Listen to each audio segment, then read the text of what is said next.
Welcome everyone to the Aspen City Council regular meeting of April 14th.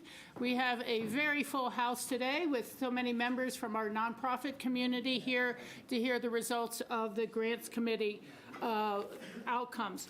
I wanted to make one quick announcement, and that is that our grants resolution is on the consent calendar.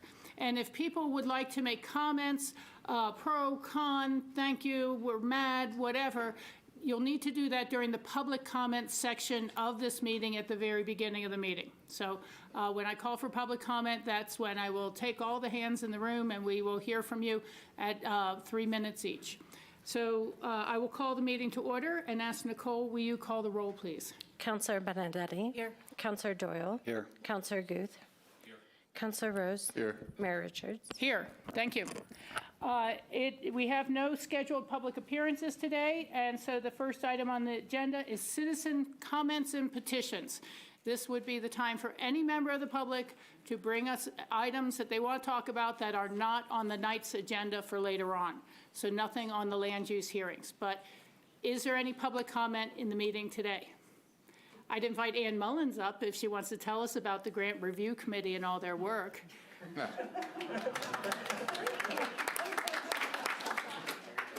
Don't you want the full stat? Oh, here, just a second.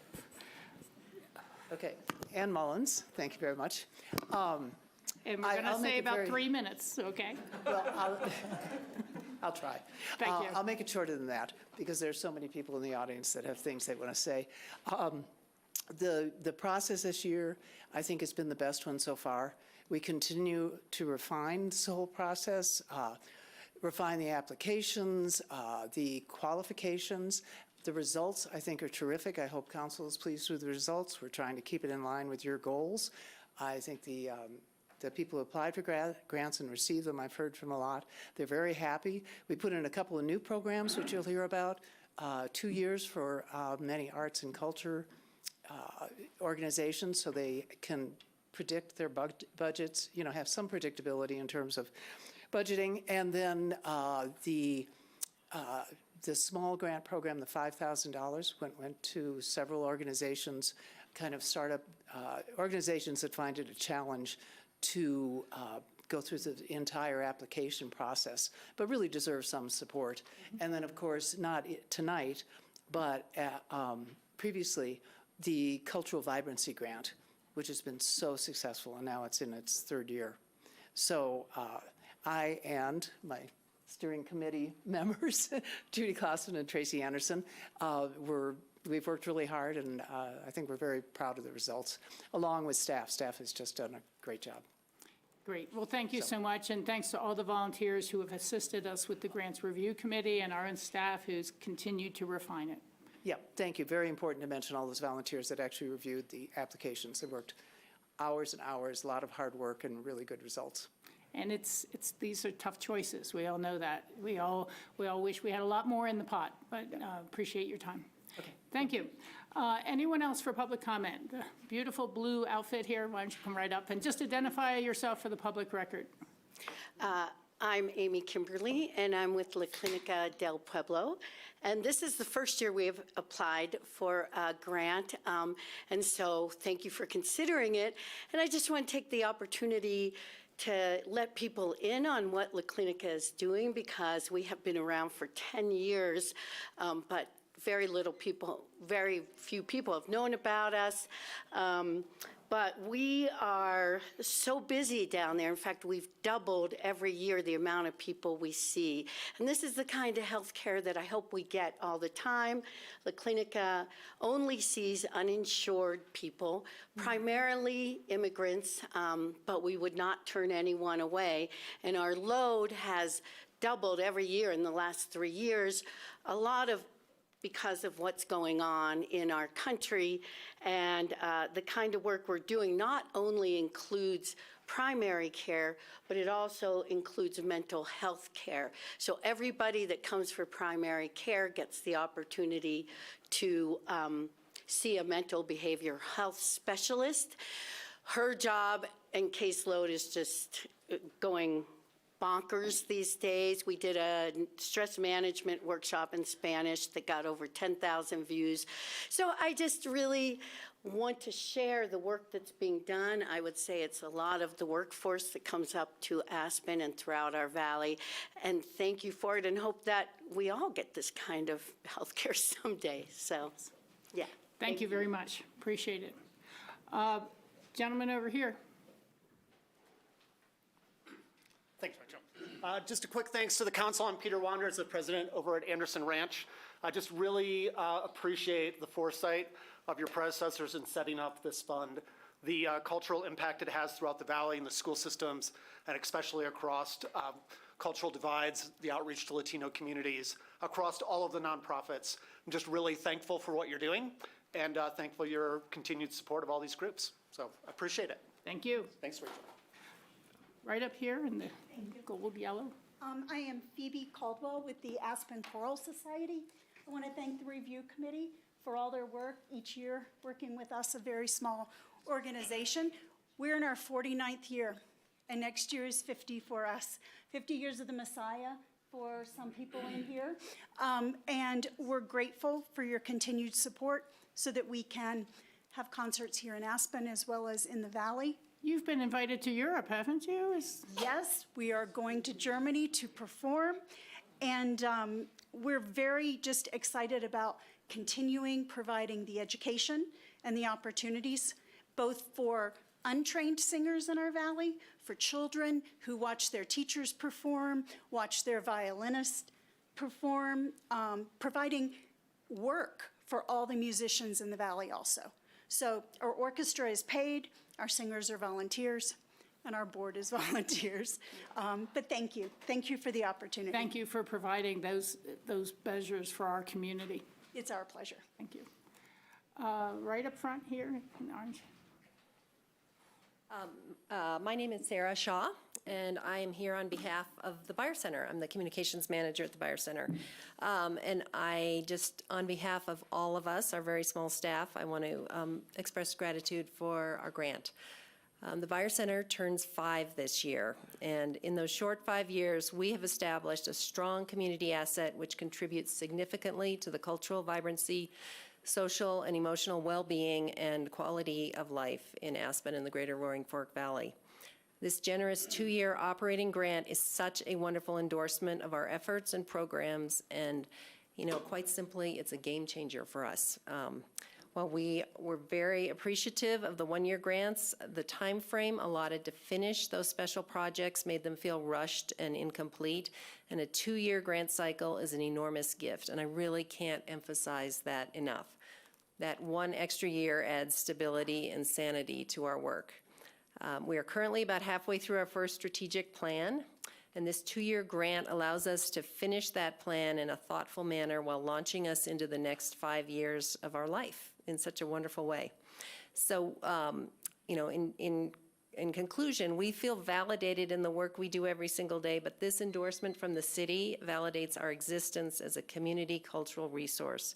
And we thank you for recognizing the work we've done and look forward to sharing the results of your investment. And I just want to invite everybody in this room and everyone who's listening to our community exhibition opening on Friday, June 12th from 4 to 6. We're going to have wine and picnics on the lawn. Bring your blankets and your friends and your family and a picnic and enjoy some fun art with us. Thank you very much.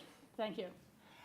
Again, in the front row, we'll come over to the side again and back over, sweep. Here we go. Thank you. Hey, I'm Brooke Bockelman. I'm with the Buddy Program. And just a quick thanks to you all, and wanted to share that this year's review system for funding had a new quartile approach to looking at grants, and that's allowing Buddy Program to be considered for a slight increase in dollars from the city, and it's coming at a really important time for us as we've expanded the number of youth that we serve by 26% over the course of the last 3 years, and we're now serving over 600 youth, their families, and volunteer mentors through our programs.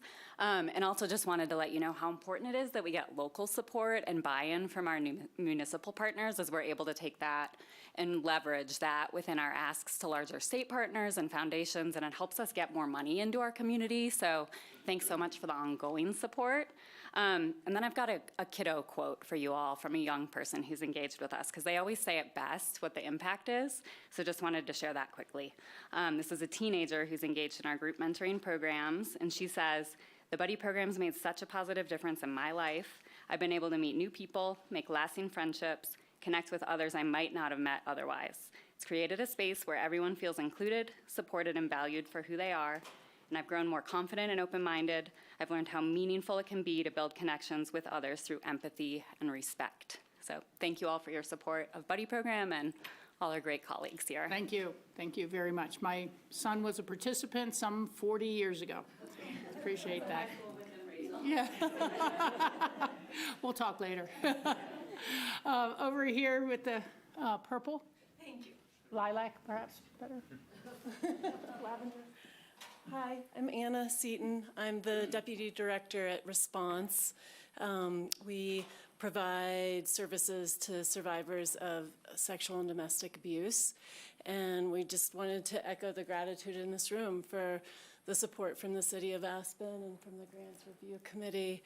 We recently opened our shelter, the first one in the Upper Valley in Basalt, and we invite all of you to pay us a visit there. It's a combination shelter and offices, and we'd love to give you a tour sometime. So thanks again. We really appreciate your ongoing support. It's nice to see you carrying on the tradition of Peg McGavick. Yes, it's an Really honor to do appreciate so. that. Thank you. In the very back with the black jacket, and then we'll take you too. Okay, sorry.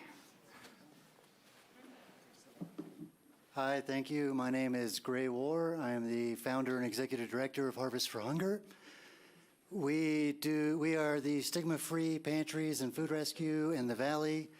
We just opened our pantry in June. Thank you for coming, Mayor Richards. Thank you to the steering committee and Ms. Mullins for selecting us. Last year we had 26,000 visitors to our pantries. Response was just here. We have a pantry in their building as well. And Basalt, Snowmass, and recently Aspen. This money goes a long way. We are very, very thankful. We outgrew our space in about 3 months, and we are now moving downstairs to a larger space. Really, at the Human Service Building? Yeah, we have the West Wing is what I want to call it. So we see about 100 people a day in that facility alone. Last year we distributed 162,000 pounds of food. The Aspen pantry alone in 6 months saw 12,000 visitors. So this year we expect that to double. So thank you, thank you, thank you. Well, thank you for all that you do. And what are the hours up there for the public? Our pantry is open 9 hours a day. It is a self-service pantry to anyone that needs food. We do not take any data collection.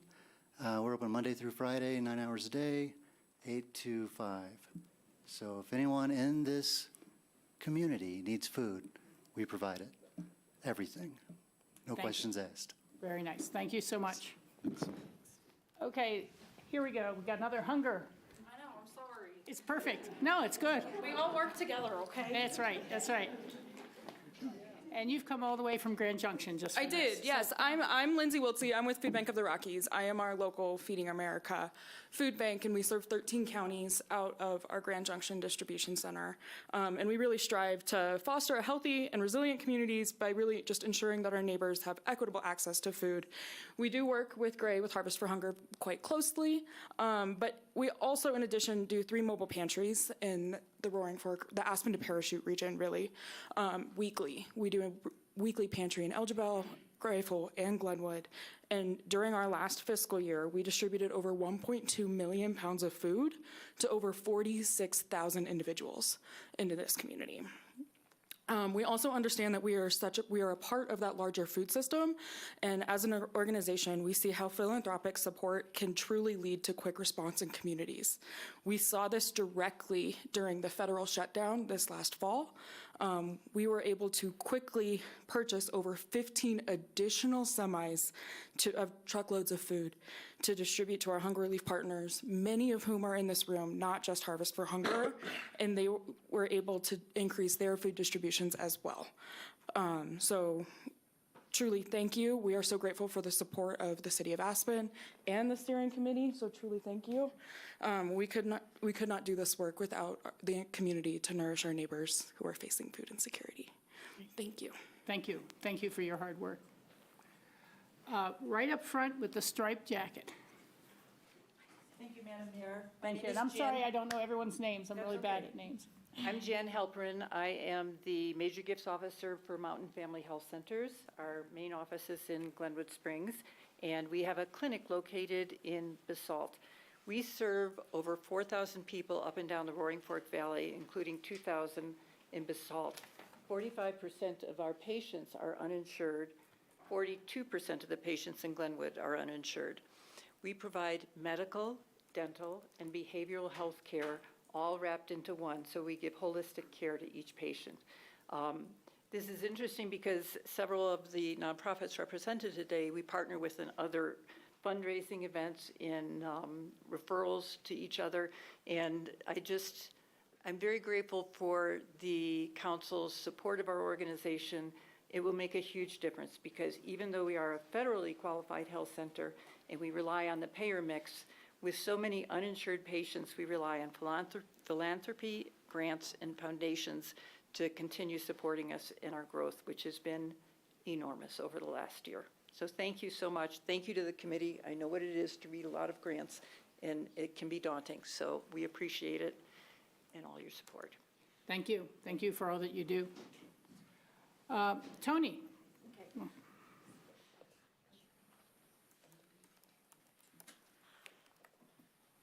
Good evening. For the record, my name is Toni Kronberg, and I think I'm probably the only one in the room that's not asking for a grant tonight.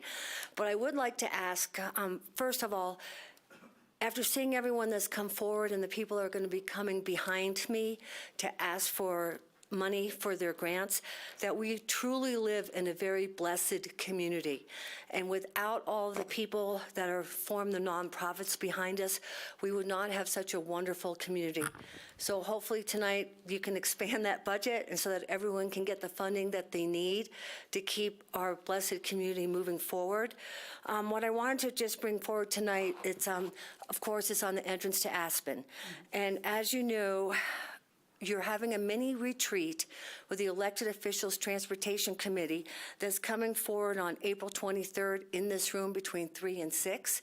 And I would like to request that one of the topics that be presented that is the progress that's being made with Jacobs Engineering on the reevaluation right now, so that all the elected officials between Snowmass and Pickens County can be on the same page. The second thing is that the public can make comment online at the City of Aspen website for the entrance to Aspen. It's called a virtual open house, and I would like to encourage everyone in this room, there's probably 100 people in here right now, to please go to the City of Aspen website, and you'll have to scroll down. It's kind of hard to find it, but I think once you get down to it, and open it up, and comments are being accepted by April 19th, which I believe that means it probably closes on April 18th. Then the third thing is that tonight on the consent calendar, hopefully you will approve the consent item to release the attorney-client privilege so that the community can understand what needs to have happen to open up the bus lanes from the roundabout to Buttermilk. It will be a legal interpretation, and depending on how that legal interpretation is done, then people can form their opinions as to whether they think we should stick with public transport or if we should open up both lanes. And then the very last thing is I'd like to thank everyone for moving the entrance to Aspen forward. I think I've made it very clear that I am in favor of us moving out of the reevaluation process into a new process that's going to be able to take a look at from downtown Aspen to Brush Creek Park and Ride, not just from downtown Aspen to Buttermilk. We have the lumberyard housing that's coming forward, the airport. Those are major developments, and for us to stop short at Buttermilk with a highway component or to stop short at Service Center Road for mass transit, I really think that's doing a disservice, and if we could go to Brush Creek Park and Ride. But Thank with you, that Tony. being said, thank you so much, and I encourage everyone in this room, please fill Thank you, out Tony. that questionnaire. Thank you so much. All right, I see this hand up there with a black sweater on. Please come on up.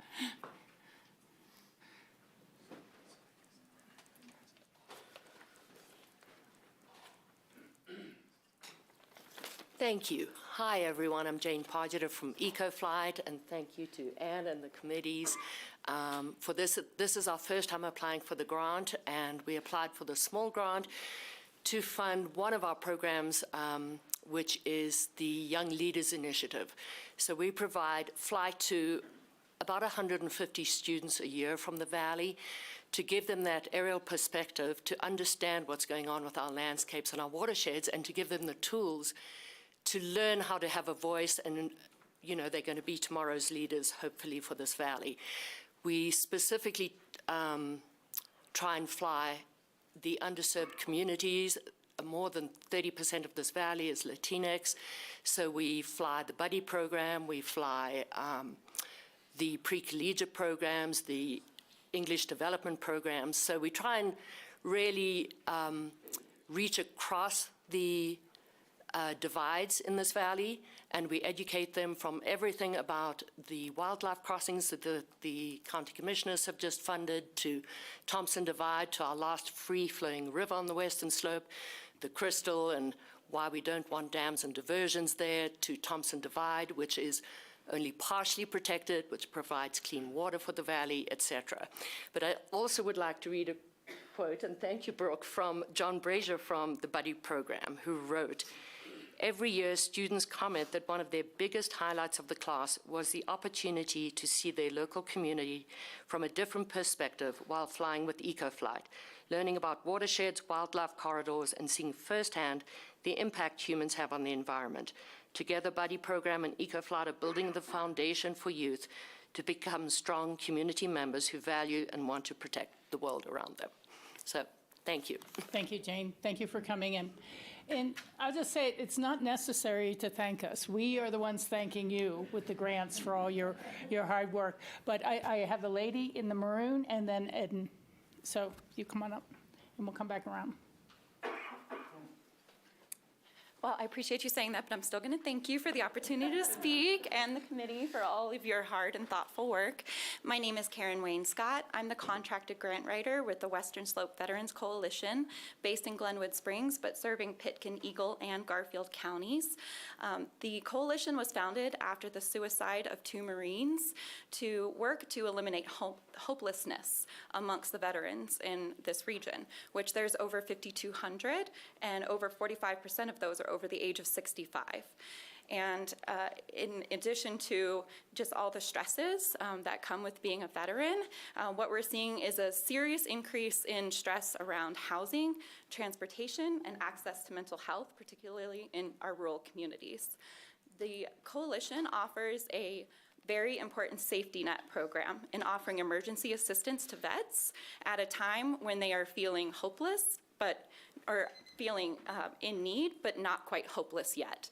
And I hope that in the future, the City of Aspen considers investing in programs that provide the opportunity for folks to receive support that they need before they fall into more chronic situations. This program is really designed to support crisis, not chronic, and it therefore fills a really unique gap in the human services network in our communities. And we're trying to get ahead of all those issues of seeing increased homelessness in vets. This organization is looking to creatively address housing solutions. They're exploring working with the town of Silt and the Garfield Housing Authority to establish a tiny home community there in Silt to serve veterans.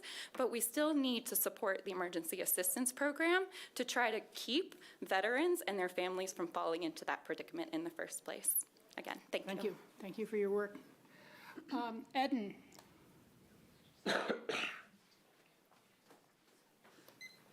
Thank you, Mayor Richards and Council. For the record, Eden Vardy with the Farm Collaborative. We are very grateful for the continued support this year, it's especially meaningful. We are opening our learning center that has been many years in the works. Thank you all for your partnership in helping to make that come true. And I'd like to invite the council as well as everyone in the room to our Earth Day celebration that will utilize the new facility, which is the Saturday after this next Saturday. And then also to our grand opening on June 13th. Thank you so much. Really grateful for the support. Thank you for the great work, and so many of these programs all network with our youth, and that's just amazing. It really makes a difference. Right here in the Plaid.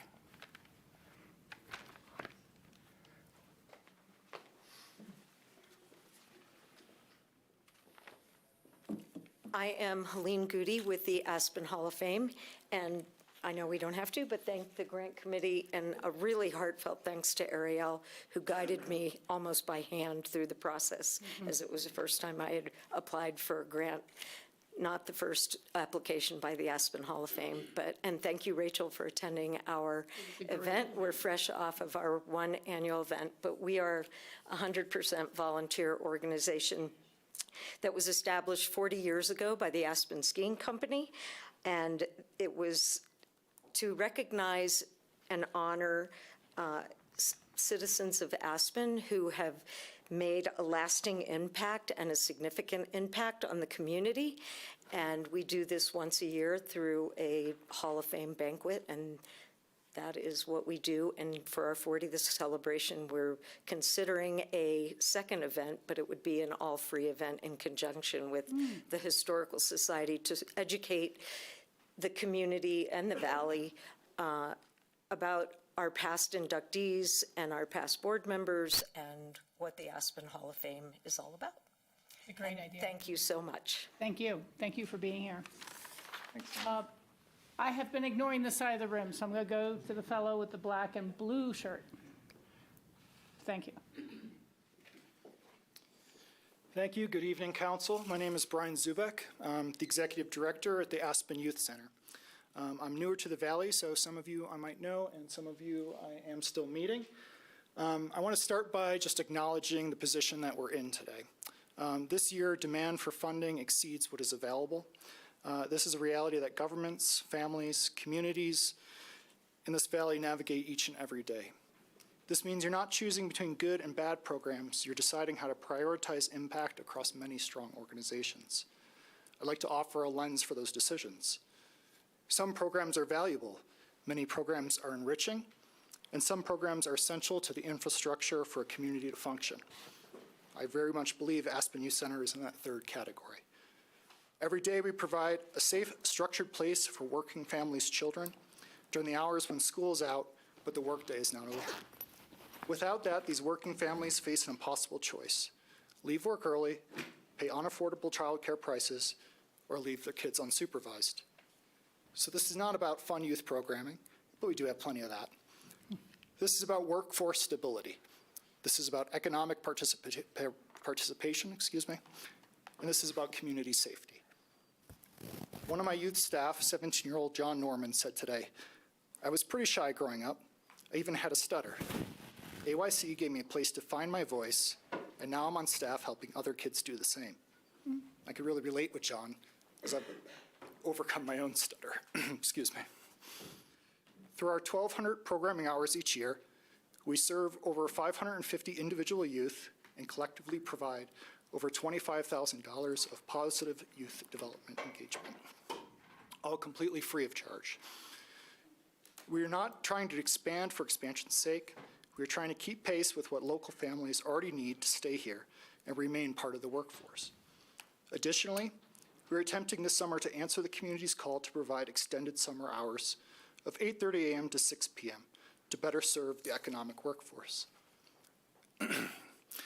The Aspen Youth Center is not independent, but a part of a broader ecosystem of partners across the Valley. We work directly with partners like the Aspen Science Center, ACES, Aspen Hope Center, and Thrive Collaborative, to name a few. We all contribute to different pieces of what makes this community livable and a positive environment to raise children.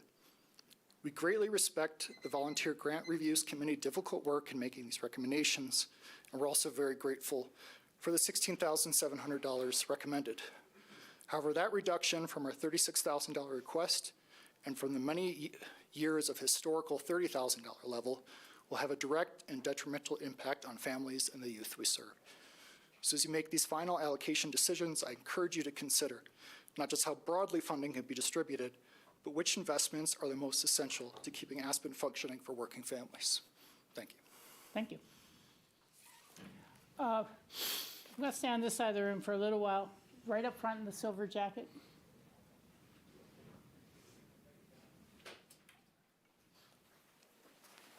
Hello. My name is Bobby Taliska, and I'm here representing the Holiday Baskets of the Roaring Fork Valley program. And I also would like to thank the review committee, the council, and the city for giving us an opportunity to apply for a grant. This is the first time we've applied to the city. So we went for a mini grant because that was the easiest thing to do. So I'll tell you a little bit about the program. Holiday Basket supplies gifts, toys, gift cards, and food cards to people in need in the Roaring Fork Valley. It's a great community effort with people, numerous groups and individuals assisting us with putting together gift bags that go out to these needy families. The people in the program are vetted and referred to our program by local service agencies. And Holiday Basket Angels, we call them our angels, Holiday Angels, buy gifts and gift cards to each family member. The program, outside of what the community, people in the community provide, the program provides food gift cards from City Market.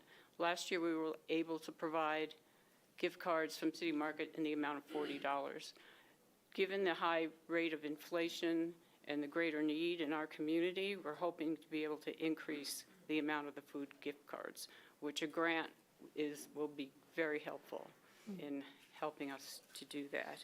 Last year, we were able to provide for 275 families, over 1,300 individuals. So I just wanted to mention that the food gift cards that we provide is for every single member in the family. Our families range from 1 to 10 people. So everyone in the family gets a food card. We're hoping to be able, as I said, we're hoping to be able to increase that amount this year. So grant funding from the city would be a great aid in our ability to do that. So I want to thank everyone for recommending this program for a grant. Thank you for being here, and we appreciate your work. The gentleman in black over here.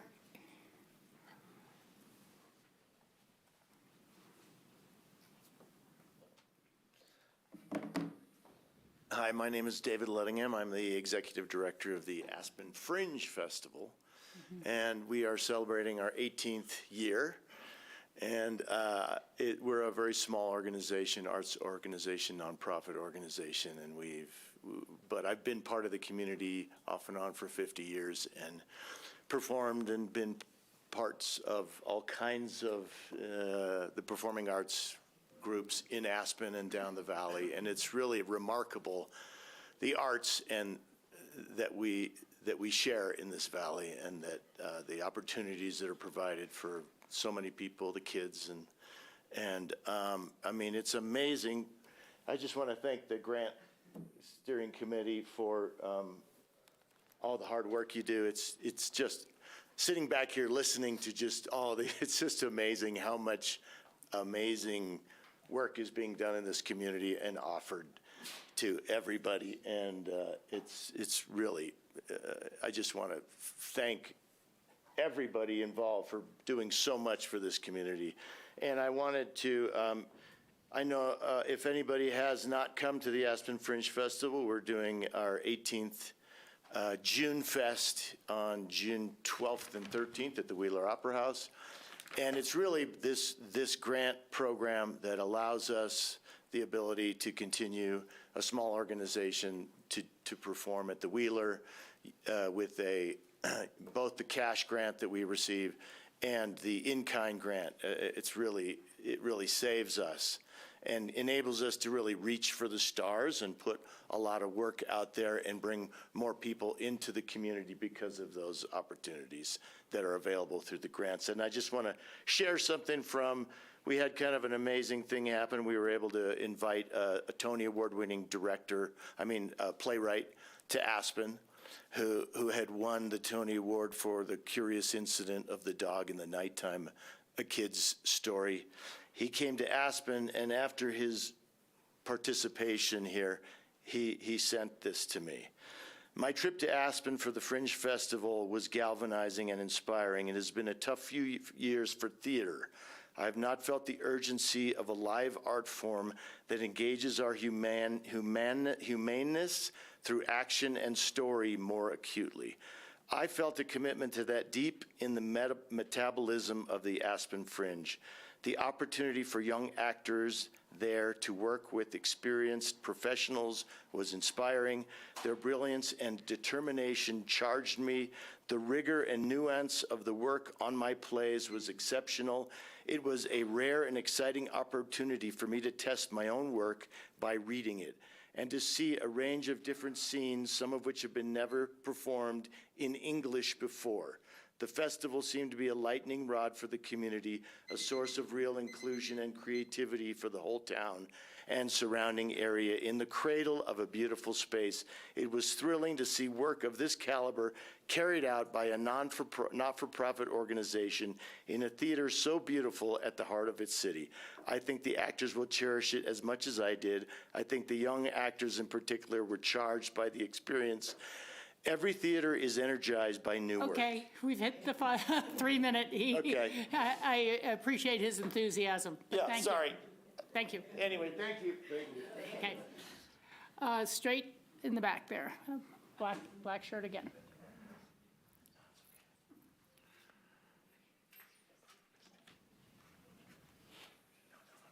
Hi. Christy Mann with Aspen Center for Environmental Studies. And I just want to say thank you to the mayor and council. We are so grateful for our support of that ACES Ed programs, which are all of our children's environmental science education programs. And this investment truly makes a difference. This year marks 50 years of education, environmental education with the Aspen School District, which started with the yellow brick and red brick schools and walking down through Elizabeth Pepke's backyard into Aspen's Center for Environmental Studies, Hallam Lake.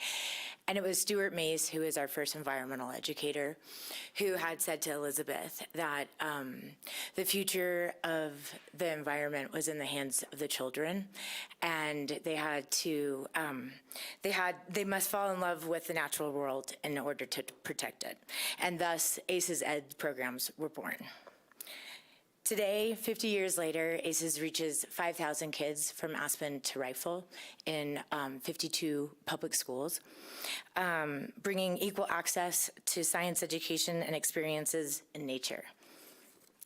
The programs reach the kids in our public schools that don't have access to these, to ski passes, to Rifle State Park, Maroon Bells. A lot of the kids are underserved and parents are working 2 to 3 jobs, but they have these amazing experiences through their programs with ACES. And so truly thank you. These programs stay with the children for the rest of their lives, and they create the kind of people that we want in our community. So thank you. Thank you. Thank you for being here, and thank you for all that ACES does. Right up front, we see Tori.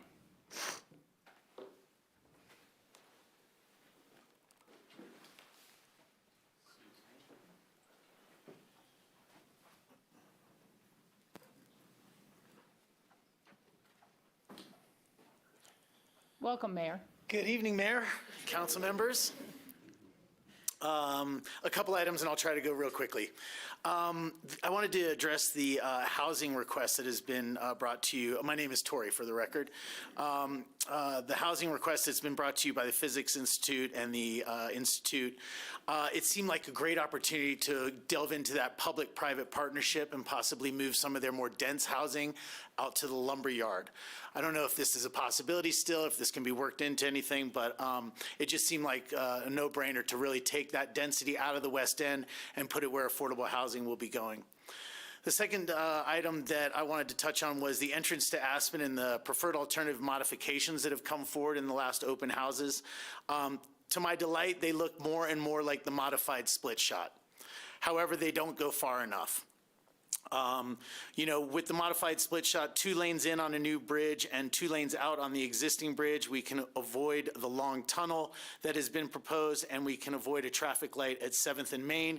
It is environmental, efficient, and economical. I think you should still be working in that direction. But the real reason I'm here tonight is because of the current discussion that was highlighted in the newspaper about APSHA acknowledging the airport closure next year. You know, this year is no different. We've had a bad snow year, and people's hours are being cut. So people that are in affordable housing are having trouble reaching that 1,500-hour requirement that is put on them by APSHA. You know, when the program started, I believe that requirement was at 1,250 hours. Current programs that are in the Valley, like Snowmass Village and Basalt, are actually at 1,400 hours. I've advocated for this before because if you do the math, 1,500-hour requirement is 30 hours a week for 50 weeks of a year.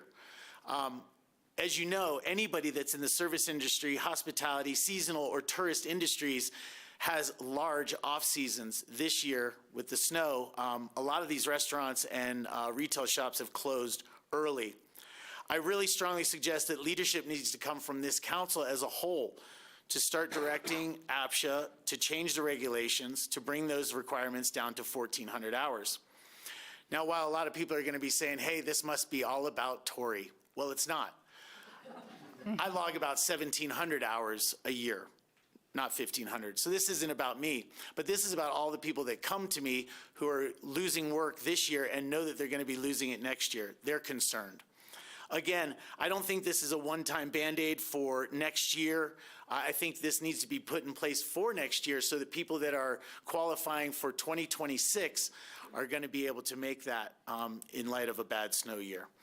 Anyway, I do think that it needs to come from this table. It is not something that comes from APSHA staff. That is not their charge. You are our elected representatives. If you don't hear about this often enough, it's because people are scared. People that live in affordable housing are scared to talk to anybody about the regulations or anything that's going on. They have fear.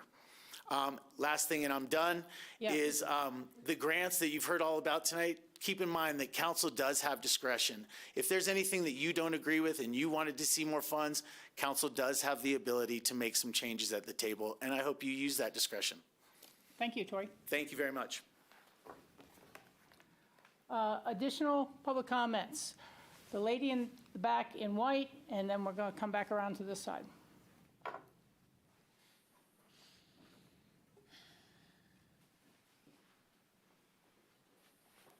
Hello. Hi. Hello, Council. My name is Anna. I am the Executive Director of the Early Learning Center of Aspen, and I'm here to sincerely thank you for your generous support through this grant. Your investment in our work makes a meaningful difference in the families and the children that we serve, and we are truly grateful. I'd like to extend my appreciation to Ann and the steering committee for the time and the care put into the review of these applications. We recognize the importance of that process and are thankful for your consideration. And a special thank you to the Strategy and Innovation Office, Mr. Barker, Ms. Lyons, for your guidance and your support, your open communication throughout. The process was clear, it was thoughtful, well coordinated, and we truly appreciate your partnership. Thank you. Thank you for believing in our work and for helping us to continue to serve our community. Thank you very much. Thank you. Thank you very much. Over on this side, Jeffrey.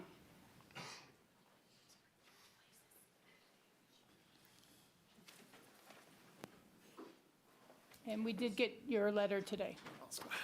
Good evening, City Council, Mayor Richards. I am Jeffrey Barnhill, President of the Gentlemen of Aspen Rugby Football Club. Firstly, we wanted to thank City of Aspen staff, the Strategy and Innovation Office, grants coordinator, steering committee, and everyone involved in the process. It's such a tremendous program and one that we have benefited from not only this year, but in the past couple of years as well. Unfortunately, we are not recommended for funding in the cash grant awards this year. We are recommended for in-kind funding for our parks usage, which we are extremely grateful for. Per our written public comments submitted on Monday, April 13th, we wanted to discuss the possibility of our organization being eligible to receive support in way of a mini grant from the City of Aspen. We understand that up to 25 awards for this grant cycle were authorized for that mini grant pilot program. Going from the in-cash support the last 2 years, in which we have increased all of our community offerings, community service and involvement with other nonprofits, collaboration with Best Buddies, the Mother Puckers, and assisting with the Ladies of Aspen, to being recommended for no cash grant this year was very surprising to the board. There are some organizations recommended for funding that are pulling in profit of $1 million+ consistently, whereas our organization is simply trying to keep making enough to survive and hold Ruggerfest each year. If this is not a possibility, we are still extremely thankful to the city, especially city staff and the steering committee for their work and for granting us funding in the past and the in-kind funding this year, and are looking forward to see ways in which we can collaborate with the city in the future. Special thank you to Ariel and John Barker for their help with the grant program. And additionally, we wanted to take some time to thank the wonderful Parks and Recreation Department, and especially the staff under Steve Barr and Ryan Dew, and the seasonal crew that helps keep our fields up to standard and in impeccable condition for the community to enjoy. As a reminder, the gentlemen are traveling back to Super Regionals in Chicago May 1st to 3rd, where we will play 2 matches. And if we win those, we'll head back to Chicago for national finals May 15th to 17th to hopefully bring back a national championship to Aspen. Thank you so much for your time. Thank you. We appreciate your comments. Let's see, I saw some other hands up. Breeze?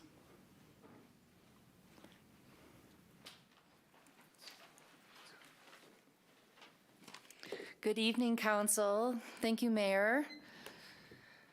I wanted to take an opportunity to thank you, not only for this grant cycle, but for all the warm words and encouragement. As the Council knows, Aspen Public Radio, Breeze Richardson, Executive Director of Aspen Public Radio for the record, and we really struggled under the redesign of the grants program, but I'm here before you overjoyed at a 2-year, $73,000 appropriation annually for the radio station, which is going to make a big deal to our operations. And like previous comment, being part of a 2-year cycle is transformational.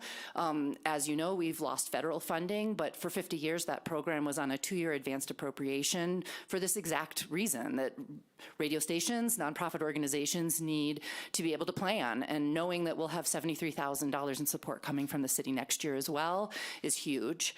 I wanted to take this opportunity this is our first year as an arts and culture organization, and we've drug our feet a little bit at changing categories, but worked with city staff, and that was really the recommendation that we were given. And we also feel it's really a priority in our mission, that we're very well aligned as an identified arts and culture organization.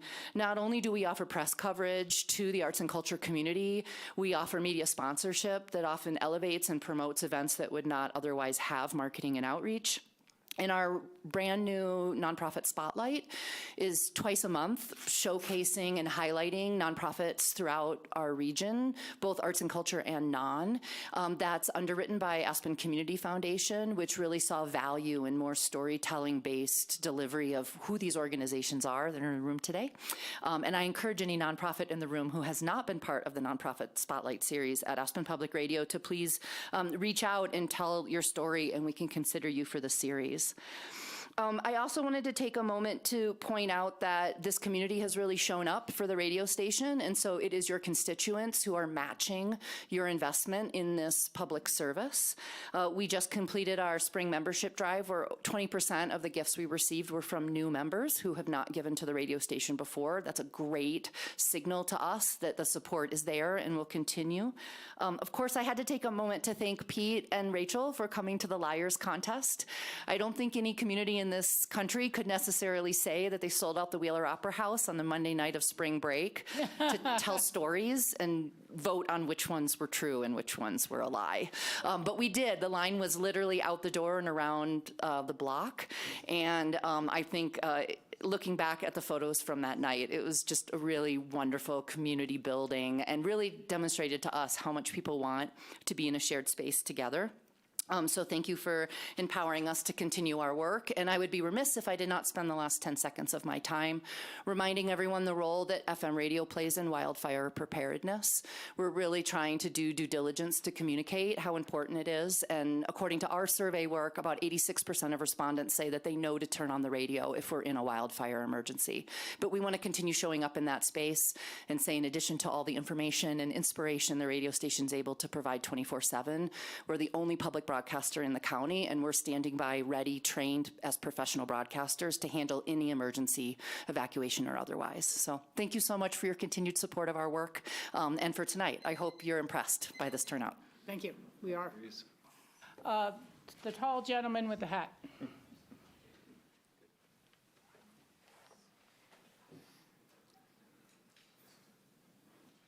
First off, I appreciate your guys' time. I'm one of 3 independent bike shop owners in town that employ locals.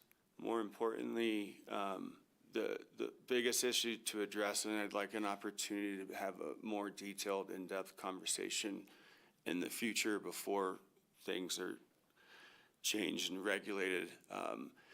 Last week, there was a contention about the difference of a rental bike versus a for sale bike versus a service bike, and the space that's used between the sidewalk and the curb. There was, I believe, the estimate of about over 1,800 potential sandwich board signs. 1,200, but yeah. No contention with that. I agree with that completely. Keeping the sidewalk clean and clear makes total sense. And the issue with parallel parking, especially with my shop on Main Street, what I would like to discuss is the regulation of paying for the space that's considered public in terms of what's outside of the store between the sidewalk and the curb. Regulations in terms of a specific guideline on the space needed for parallel parking and opening car doors. My neighbor, Grateful Deli, their business relies on that space for their table and chairs for the sandwiches.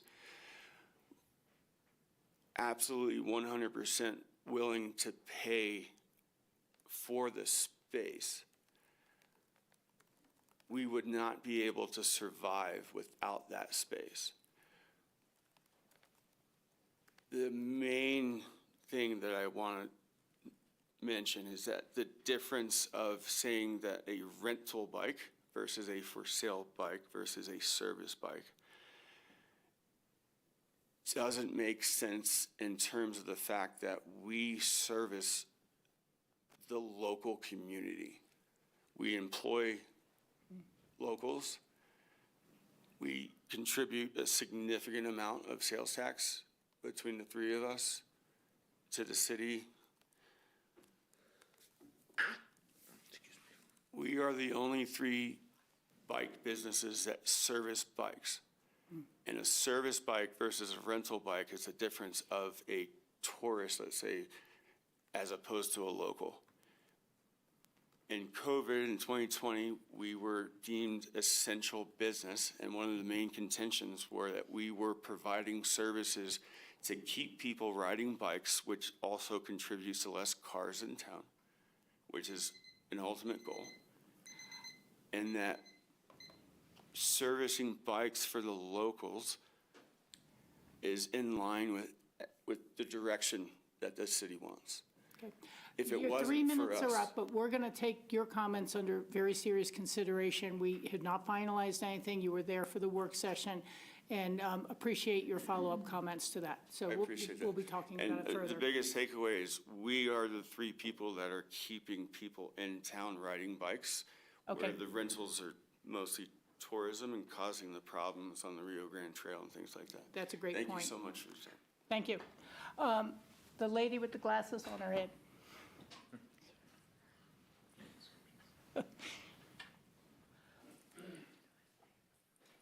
Hello, my name is Rachel Naherney, and I am the president of the Lady of Aspen Rugby Club, and we wanted to thank the council and thank the grant steering committee for our recommendation for funding. As a new club, this is our first time ever applying for a grant like this, and the mini grants program was so approachable, our questions were answered so well. I really would love to see this program continue in the future, as this was the perfect thing for us to get our feet solidified in the community, give us the funding to start our season, which we're starting on May 9th against the Boulder Babes. We were so proud to represent Aspen in Ruggerfest last year for the very first time under our own name, our own uniform, and have our first win of the tournament. And we can't wait to see that success continue. For me, it's really been incredible to see the support of women's sports in this town and in the Valley as a whole. It's been truly magical to see women who thought they would never compete in sports again after having children, after leaving college, find a really competitive and physical sport they may have never played before, and realize that they can do a lot more with their body and with athletics than they ever thought they would. So getting to give that opportunity to women across the Valley to join community, to get outside, to get physical and active has really been incredible, and we're so excited to have this funding and to continue to represent the city. Thank you. Thank you. We appreciate that. You and Mother Puckers will have to have some sort of playoff reunion. The gentleman with the white hat. Hi, everyone. Tim Sack, Executive Director of Buckham Public Arts. Just here in gratitude of the Arts Grants Program, specifically in the two-year change this year. Just gives us a runway and knowledge that we have some funding to continue to do the programs that we do. As an organization that bootstrapped our beginning in our first few years with no city help, it's just really nice to know that that money is there to help facilitate some of the Cooper Mall murals and some of the other construction fencing murals we do, as well as Dance in the Park, which we'll bring back this year. But just in general, gratitude for supporting us and for all we do for the community. But specifically, the two-year thing really helps me to be able to plan in advance and know that in 2027, we can also start to queue these things up, knowing that we don't have to go out and find independent donor dollars for that. So thank you all for the support, and we look forward to bringing more art to the community. Thank you. Thank you for being here. The woman in the back, and then I see you, Charlie. We'll get around to you.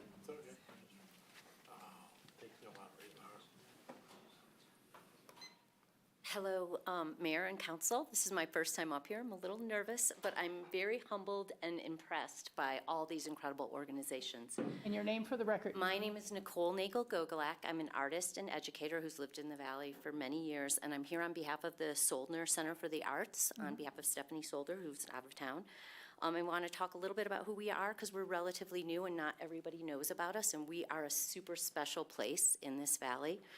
It's a center, a nonprofit arts and cultural site founded to preserve the legacy of artists Paul and Ginny Soldner, who, while fostering creative exploration. Its mission centers on integrating the arts with architecture, the natural environment, energy innovation, and community, creating space where interdisciplinary ideas and collaboration can flourish. If you have been to the Arts Center, the Soldner Arts Center, you will know that Paul Soldner in 1957 came here and built a very unique piece of property. A lot of it he did with a Speedo on, and it's the type of architecture you can't find in the world these days, so it's really remarkable. We offer tours, workshops, and we're hoping to have a future residency program, and we're here asking for a 2-year grant while we get this started. Our center aims to inspire curiosity, experimentation, and meaningful connections between people, place, and creative practice. A little bit about some of our programming. We have done a poetry workshop inspired by Ginny Soldner for a year-long ongoing set of 13 poets. We've also done plein air painting workshops and ceramics workshops, and we currently have, I'd like to plug this in case we have any veterans in the room or you know of any veterans.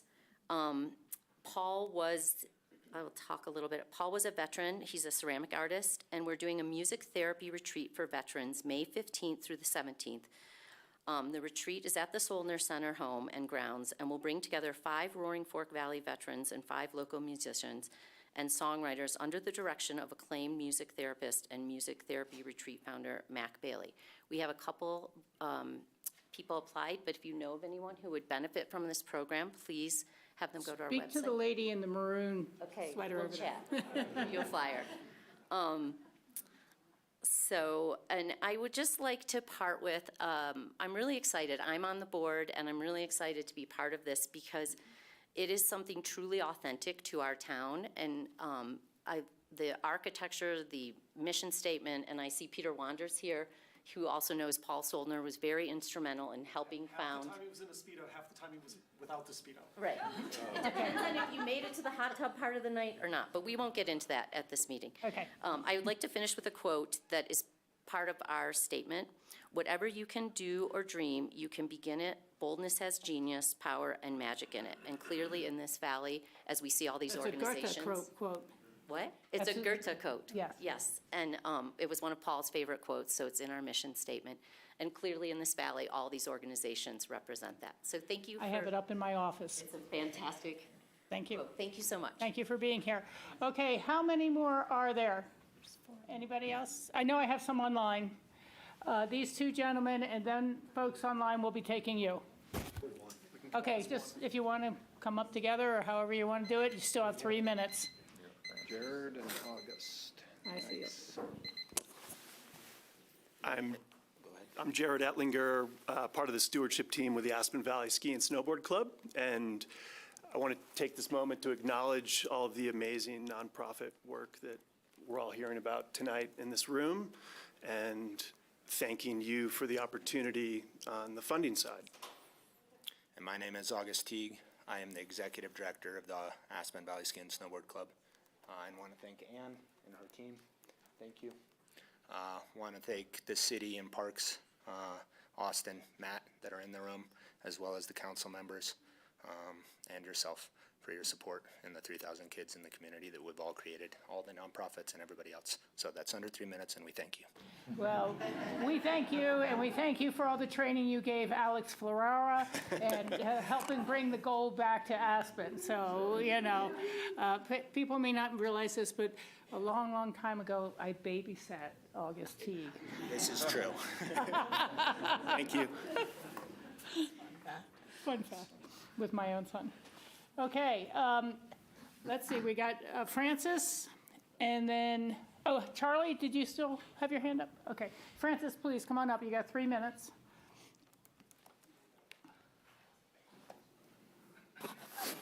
You know, I planned on doing, I'm Francis Stuckins, been in town a long time, on the air on KD&K Community Access Radio. I support them as a nonprofit, and we support and give a voice to the community. So what I'm doing right now is I'm putting aside all my things and staying within the context of this city council meeting. What I'd like to say is, you know, I support Aspen Words, I support the Aspen Writers Foundation, and KD&K as a volunteer DJ. We have a voice in the valley, like Aspen Public Radio, and we connect the valley up and down the valley. We do spots for nonprofits and also for-profit businesses that benefit the community.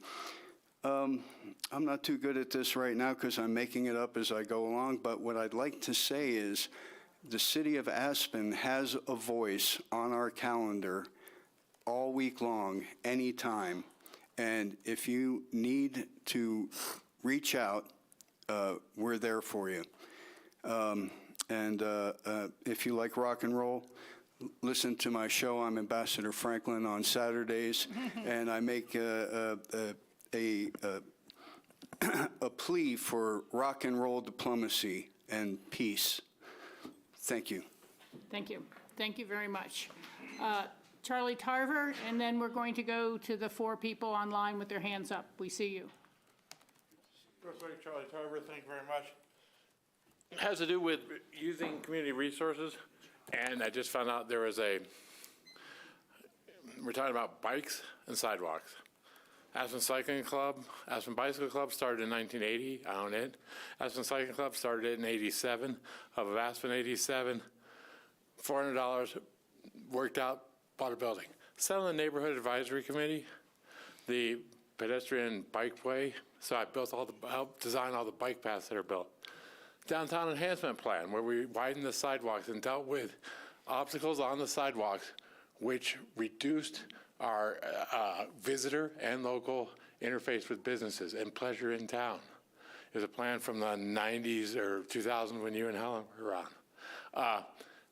How come nobody asked me what was going on? That's my question. We should be finding, instead of having committees of only the people who want to show up, I think we should be reaching out to find the good resources of who can help us with a problem. That's it. Thank you. Thank you very much. Okay, so working with IT, can you unmute Julie? And I would volunteer to help. Julie, can you, are you there? I think you are able to speak now. Julie Bommer's back. You might be muted on your computer.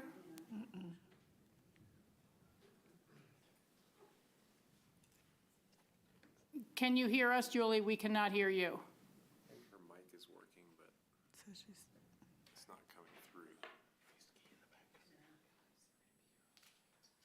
We're working on it from our end, Julie. Maybe we can come back to her and try another one. Okay, Julie, we're going to try someone else and then come back to you and see if we can get you in. Alex, are you there? Alex, can you hear us and can you speak?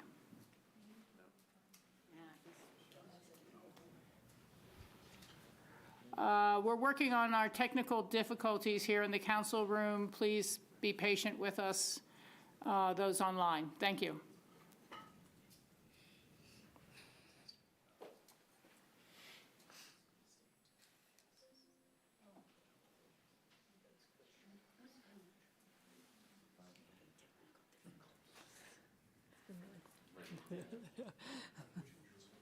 What? Played this game before. Which one? Either. Julie. Julie, can you try to speak now? Yes, can you all hear me? Yes, we can hear you. Thank you for excellent. your persistence. Okay. Yes, thank you so much. Good evening, everyone. My name is Julie Bommersbach, and I'm here representing Valley Settlement, our Development and Communications Associate, and I just wanted to express our deep gratitude for your continued support through the city's grants program. Valley Settlement has been fortunate to receive grant funding in past years for our community-driven two-generation programs for children and families, and most recently, in this year, to support our family support team and our Promotoras initiative. We work as an organization with about 1,200 individuals each year from approximately 900 households. And our family support team works with over 300 of those households annually, working with individuals and families throughout the Roaring Fork, Eagle River, and Colorado River valleys to connect families with resources, programs, and services that address social determinants of health needs. And our Promotoras team, made up of entirely volunteer community health worker, connects pregnant people and mothers of young children ages 0 to 5 to provide health education and connection to vital resources that support their families and their journeys as parents. So thank you for your support of these programs and for recognizing the importance of resource navigation and family support work. These kinds of services are often the connective tissue of a healthy community, helping families access housing, healthcare, education, basic needs, reducing barriers and inequitable access in what can be very complex systems, and providing culturally responsive, relationship-based support that respects and honors the dignity of all those seeking support. So this work is not always highly visible, but it is foundational to a healthy and inclusive community, and funding from the city acknowledges its value. So thank you very much. We're especially aware and just wanted to call attention to the regional impact of the grants program. The city's investment in local nonprofits is not just financial, it's a demonstrated commitment to our community. Extending beyond city limits, this program truly recognizes the interconnected nature of our broader region, strengthening a network of programs and services represented by all those in the room and anyone else on Zoom, but programs and services that reach the families and individuals who truly contribute to the economic and cultural vibrancy of Aspen. This grants program and all those involved in making it possible reflect a deep understanding that community challenges as well as community solutions do not stop at jurisdictional boundaries. So thank you very much. I also just wanted to note personally as one who fills out the application that the changes made to this year's grant program structure and application process were very positive. Thank you to those who run the grants program and to those on the steering committee who review the grants, not only for asking for and listening to community feedback over the last year, but then acting on and implementing changes that you were able to make. Your work is very much appreciated. So thank you, council members, for your leadership, for your trust in local nonprofit organizations, and for your commitment to building a thriving and inclusive community. We're very grateful to partner with you and everyone else in this work. Thank you. Thank you, Julie. Just about 3 minutes exactly. Alex, we're going to unmute you now and hear your comments. Thank you. You have 3 minutes. Hi, can you guys hear me? Yes, Alex, we can. Great. My name is Alex Chirika. I'm the Executive Director for the Aspen Science Center. And I want to thank the steering committee for our funding recommendation this year. This award is going to have a significant impact on the Aspen Science Center's ability to continue providing quality hands-on programs for people of all ages, both in Aspen and across the Roaring Fork Valley to Glenwood Springs, and also to expand our offerings and impact in 2026. So if you're unfamiliar with the Aspen Science Center, we are a science education nonprofit. We offer hands-on bilingual programs year-round for people of all ages in each community that we serve, from Aspen to Parachute. We have grown dramatically in the past 5 years after a COVID-19 shutdown. 2025 was our biggest year yet. We delivered 521 programs, impacting over 8,600 participants across the Aspen to Parachute region. We're located in Carbondale, but we travel to each of the communities we serve to deliver programs, and the demand in Aspen is huge. In 2025, 43% of our programs were in Aspen, and to date this year, over 50% of our programs are in Aspen. So the demand in this community is really significant, and funding from the City of Aspen really helps us meet the demand, or work as hard as we can to meet the demand, by underwriting expenses associated with program development and delivery, providing quality materials and supplies, and also reimbursing our educators for miles traveled to deliver our programs and make sure that we are impacting as many people in Aspen as possible. And our programs are for people of all ages. We do preschool programs, school programs, free library programs every month, after school programs. We partner with the Aspen Youth Center here in Aspen, and also with Aspen Country Day School, Aspen Elementary School, Aspen Community School. We offer week-long STEM camps in the summer. This year we're offering 9 of our 38 camps in Aspen. And we also do adult speaker series programs. So we really have something for everybody. And again, this funding is going to significantly help us continue to expand our offerings in the city of Aspen. So thank you again so much. I also wanted to say we are really excited about the Armory and the decision to include a flexible space for programming. This is hopefully going to provide a space for us to offer more programs for the community in a very centrally located, accessible spot. So we're really excited about that decision. Thank you again. Have a good night. Great. Thank you, Alex. We appreciate your Science Center work. I've seen you over at the library with the young kids before. It's really great. Beth Wysong. Beth, are you hear us? You can speak now. Thank you. Hi, thank you. So I hadn't logged into this account for a little while, and I didn't have a chance to change the username. But this is Brendan Gerardo. I'm the executive director of the Andy Zanke Youth Empowerment Program. I wondered as we were leading up to this, what name would be called because I hadn't seen it yet. Anyway, thank you to Mayor Richards and the City of Aspen Grant Steering Committee for your recommendation for funding and for believing in the important work that we are all so fortunate to do here at ASYEP. Your support is helping us grow in meaningful ways, expanding our programs, deepening our partnerships, and increasing access for youth across the community. Because of your support, we are able to continue offering a majority of our programs at no cost to young folks from diverse backgrounds, and we're on track this year to reach more than 1,500 students from Aspen to Parachute.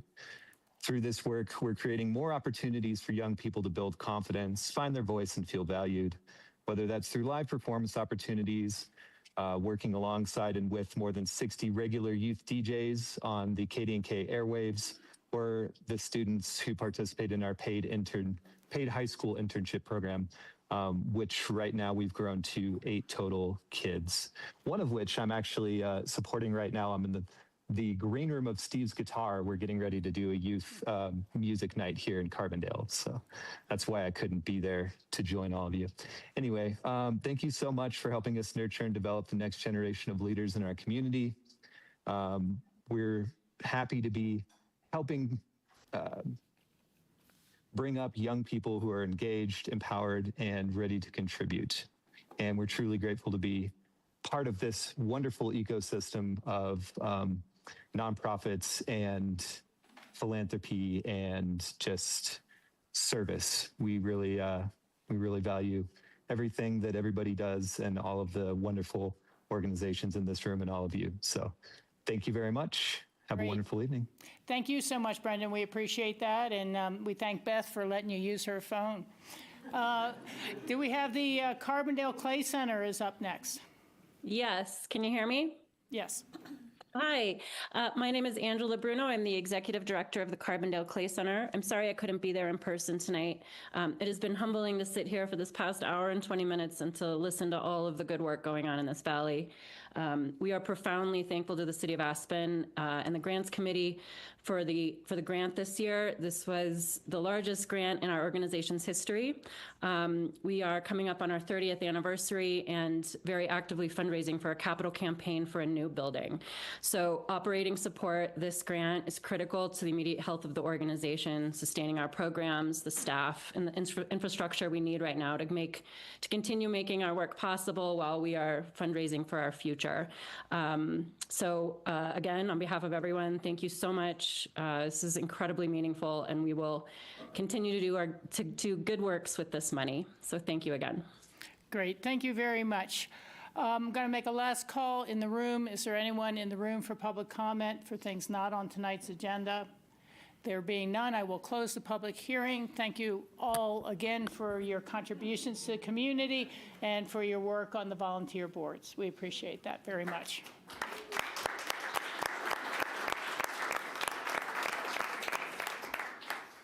We will now move on to our regular agenda, which is the special orders of the day. This is time for the council members and mayor's comments is up first. I'll start on this side. Bill, do you have any? I do not. Tonight? Okay, Thanks. No? For me, just a couple council briefing updates. My favorite, the food sales tax refund reminder. Aspen residents who lived within city limits for the entire year of 2025 and who have been registered to vote since January 1st, 2025 or before are eligible to apply for a $136 food tax refund, which is now available as an online application. The final day to apply is tomorrow, April 15th by 5 p.m. To learn more, visit the Aspen City of Aspen website and search food sales tax refunds. The second update is the Futures Local Speaker Series and Community Fair. The City of Aspen and Aspen Center for Environmental Studies will co-host the Futures Local on April 22nd, featuring a community fair from 3 p.m. to 5:30 p.m. on Mill Street, Pedestrian Mall, and a sustainability lecture from 6 p.m. to 7:30 p.m. at the Wheeler Opera House. Attendees can engage with local organizations and farms, explore sustainability initiatives, and learn about local resources. The lecture will include storytelling, data-driven insights, and discussion on how political decision-making on the national, state, and local level shapes climate, land use, and the resilience of mountain communities like Aspen.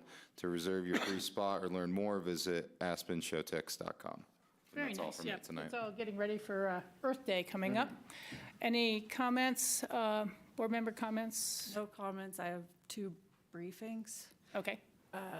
Golf, Nordic, and Tennis Community Meeting. The City of Aspen invites members of the public to a community meeting on April 22nd from 4 to 6 p.m. to help shape the future of the campus. The meeting will be held at the Aspen Golf Clubhouse, where results from a month-long survey with input from more than 500 participants will be shared. Attendees will also hear from the design team as they present preliminary concepts focused on improving and modernizing facilities, expanding program, and increasing operational efficiency at the campus. You can find more information at aspencommunityvoice.com. And the second update is that Kids First annual deadline is approaching. Annual applications for families who rely on financial aid from the City of Aspen Kids First Child Care Program are due May 1st. The City and Kids First offer an annual financial aid program to help working families offset the cost of child care. I'll note that those limitations and acceptance bookends or brackets have been expanded, so more families may benefit from applying. All families, including those who currently receive Kids First financial aid, must apply or reapply by the deadline of May 1st, and assistance begins June 1st. Thank you. Thanks. I find it ironic that it's snowing right now. I wanted to talk about the warmest, driest winter I've ever seen in my time here, and I've been here since 1980. All Buttermilk, Aspen Highlands, and Snowmass have all closed weeks early. Aspen Mountain is currently not offering top-to-bottom skiing because Little Nell is melted out. It's not just us, and it's not just Colorado. The entire western U.S. has had its hottest March on record.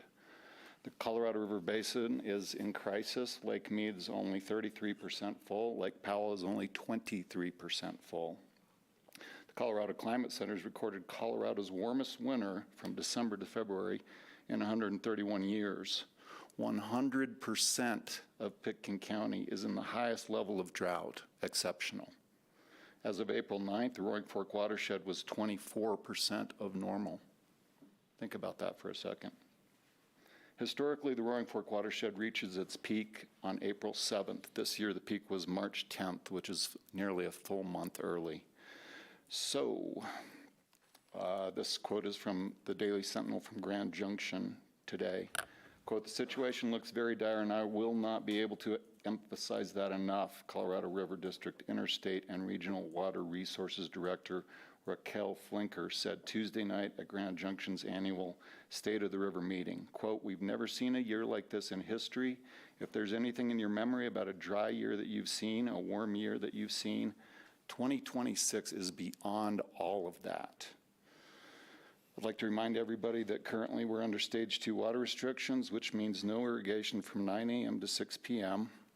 every day of the week, no irrigating on Mondays all day, irrigate only 3 days a week, and no refilling of single-family pools, which should be obvious to all of us. I think we all need to be very conscientious of our water use, especially as we get closer to summer. On another note, the 3rd annual Earth Week Swap and Exchange will be happening on Saturday, April 25th from 11 a.m. to 2 p.m. at the Aspen Fire Department. Attendees can donate items and take items free of charge, helping promote reuse within our community. Complimentary food and drinks will be provided. Donations may include books, clothing, small household items, frames, art pieces, decor, games, small outdoor gear, shoes, and jewelry. Items must be in good condition and no larger than a table lamp. Interesting. Yeah.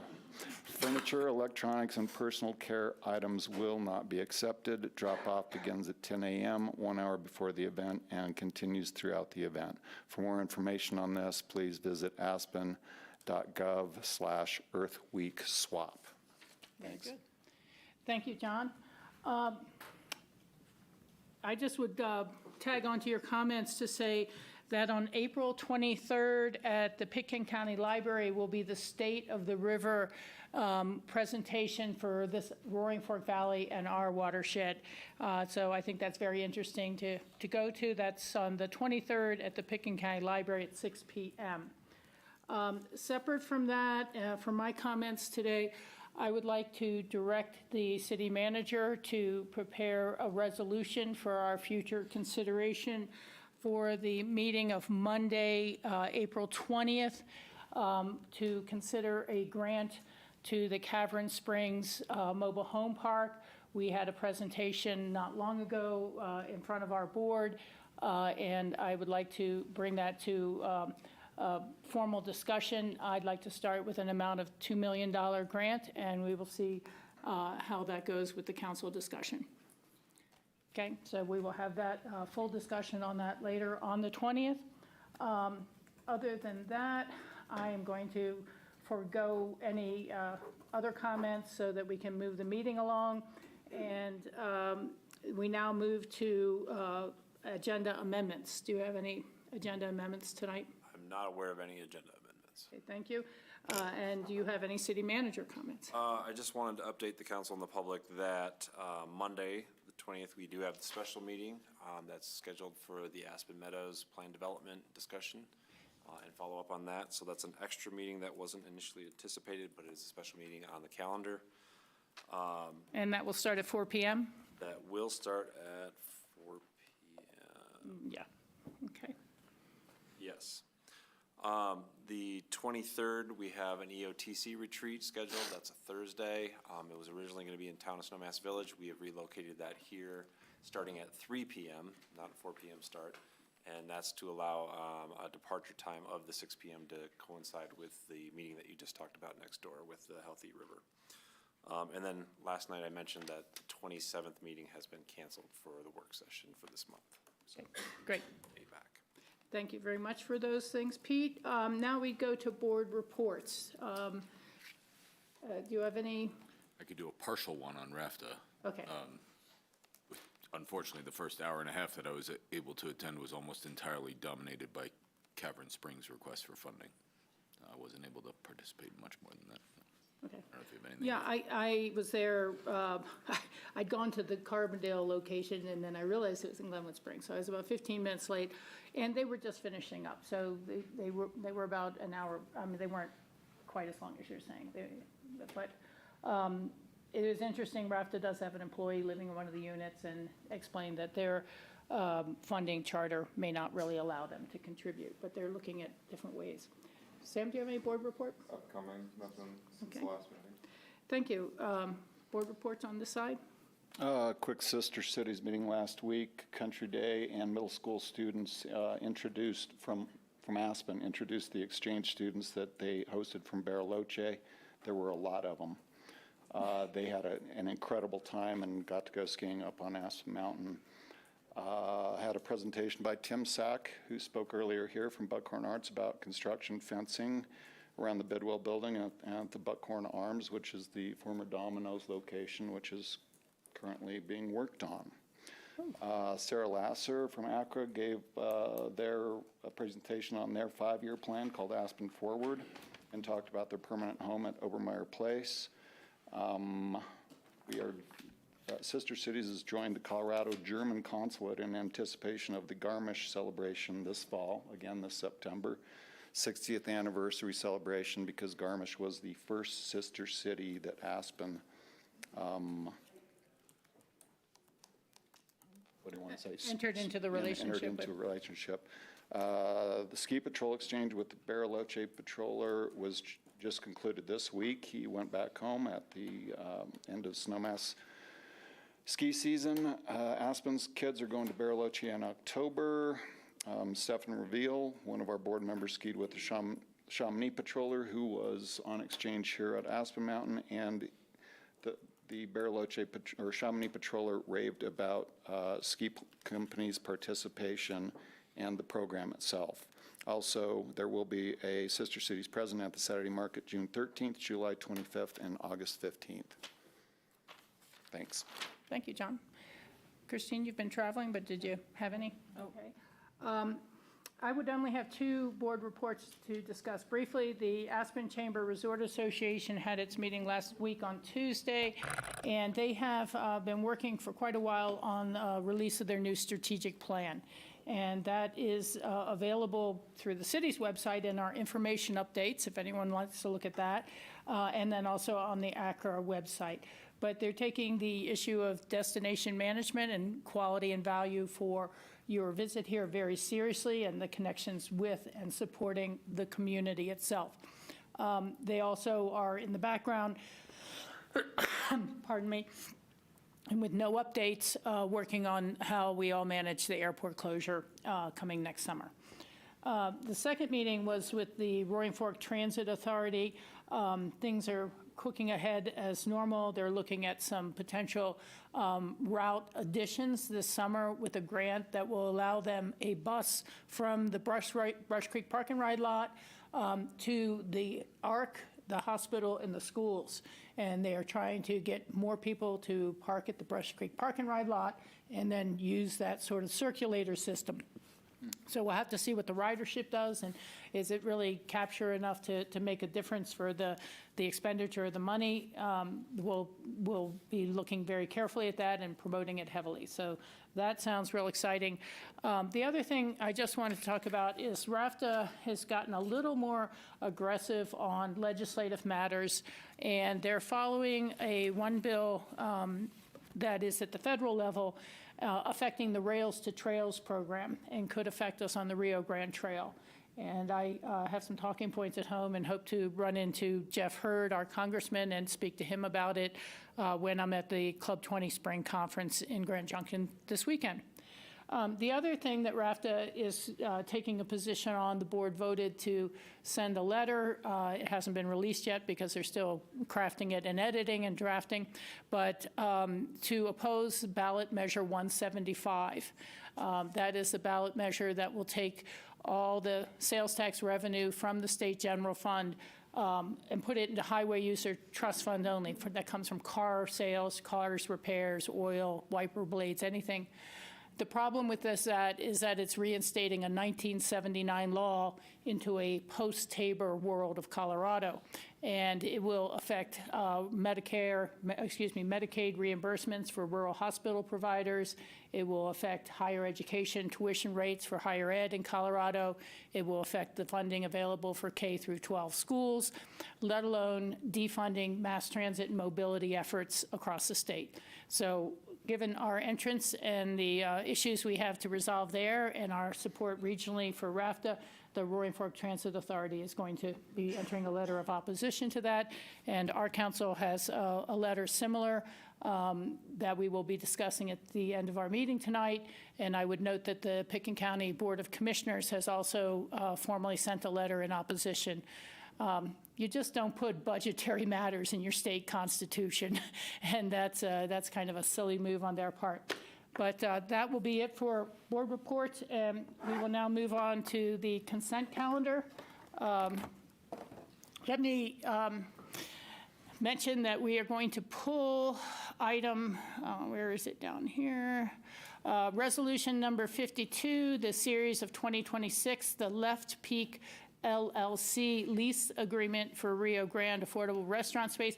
We are pulling that now because Bill has a conflict of interest on that. This way he can vote on the balance of the consent calendar, and then we'll take that item separately after the fact. Let me ask, I know we heard a few requests from individuals who would like to see more in their grant. I have to. Oh, and you.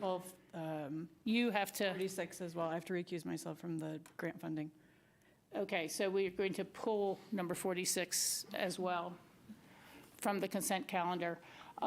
because you're on a board of one of the nonprofits. My sister works for the Farm Collaborative, and I'm on the Aspen Historical Society Board. So that's appropriate, and but I'm sure you're highly supportive of all the other grants. Thank you all for being here. This is fun to actually be able to, this is the fun part of the job, so thank you all for being here. So let's see, this was number 52, and which number was that, Christine? 46. 46, thank you. So let me ask, is there a motion to approve the consent calendar without number 52 and number 46? So moved. Second. Okay, is there any council discussion on any of these items? John? I just want to say how enthusiastic I am for the Just wanted to say how enthused I am for the amusement contract for the Old Fashioned Fair and Carnival. I think this is going to be a lot of fun for the 250th anniversary of our nation and 150th anniversary of our state.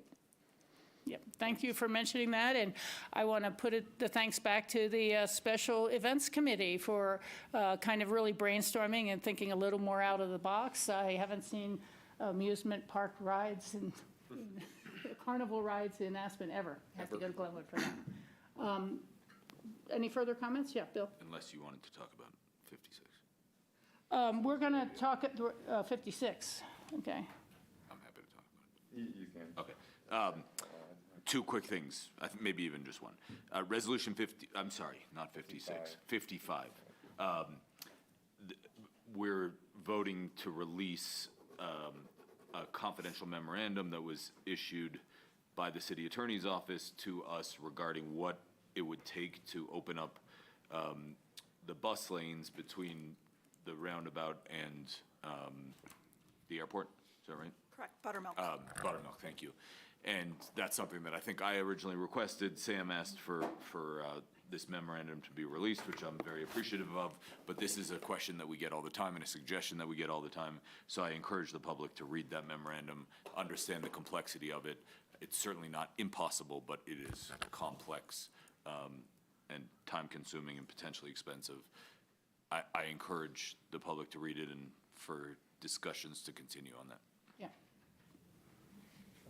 Yeah, and I'll just say, I personally, I don't feel there's anything in the memo that I haven't discussed publicly at either the 21st Century Transportation Committee or in this room when we've talked about the entrance. They are the constraints that are listed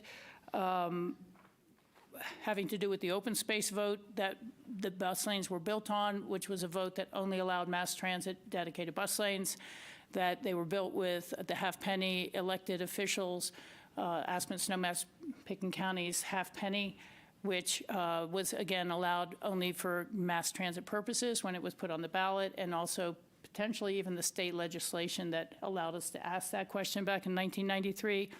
And finally, that the contract for managing the bus lanes has been given to RAFTA because the federal government did not want to grant tens of millions of dollars to start a bus rapid transit system and then find the bus lanes went away. So those are, again, things I've mentioned publicly as being potential hurdles. Anytime our attorney writes us anything, it's confidential, so we cannot release it without all 5 of us agreeing in a public meeting to release that. But we are putting it out there now. And if you'd like to follow up on that, Kate, please go ahead. Just quickly, I think, Mayor Richards, what you pointed out are all facts that are part of the public record. The vote, the half-cent sales tax and what its purposes are for. This opinion focuses on the city's role in opening these lanes.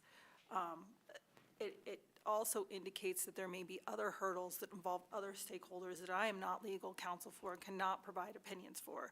So this is strictly related to use of those of the open spaces you mentioned, and it provides an opinion on what that vote meant and what the constraints of the procedural history of what was been allowed mean for opening those lanes and what future action would be needed to do that from the city's perspective. There are other stakeholders involved, CDOT being a big one, and RAFTA and the county are but the ones we're aware of that may have other issues that serve as barriers to opening these these lanes, and I just want to highlight that. So this does not address those issues. Those are for those entities to seek legal advice for, and I cannot speak on their behalf, but thank you.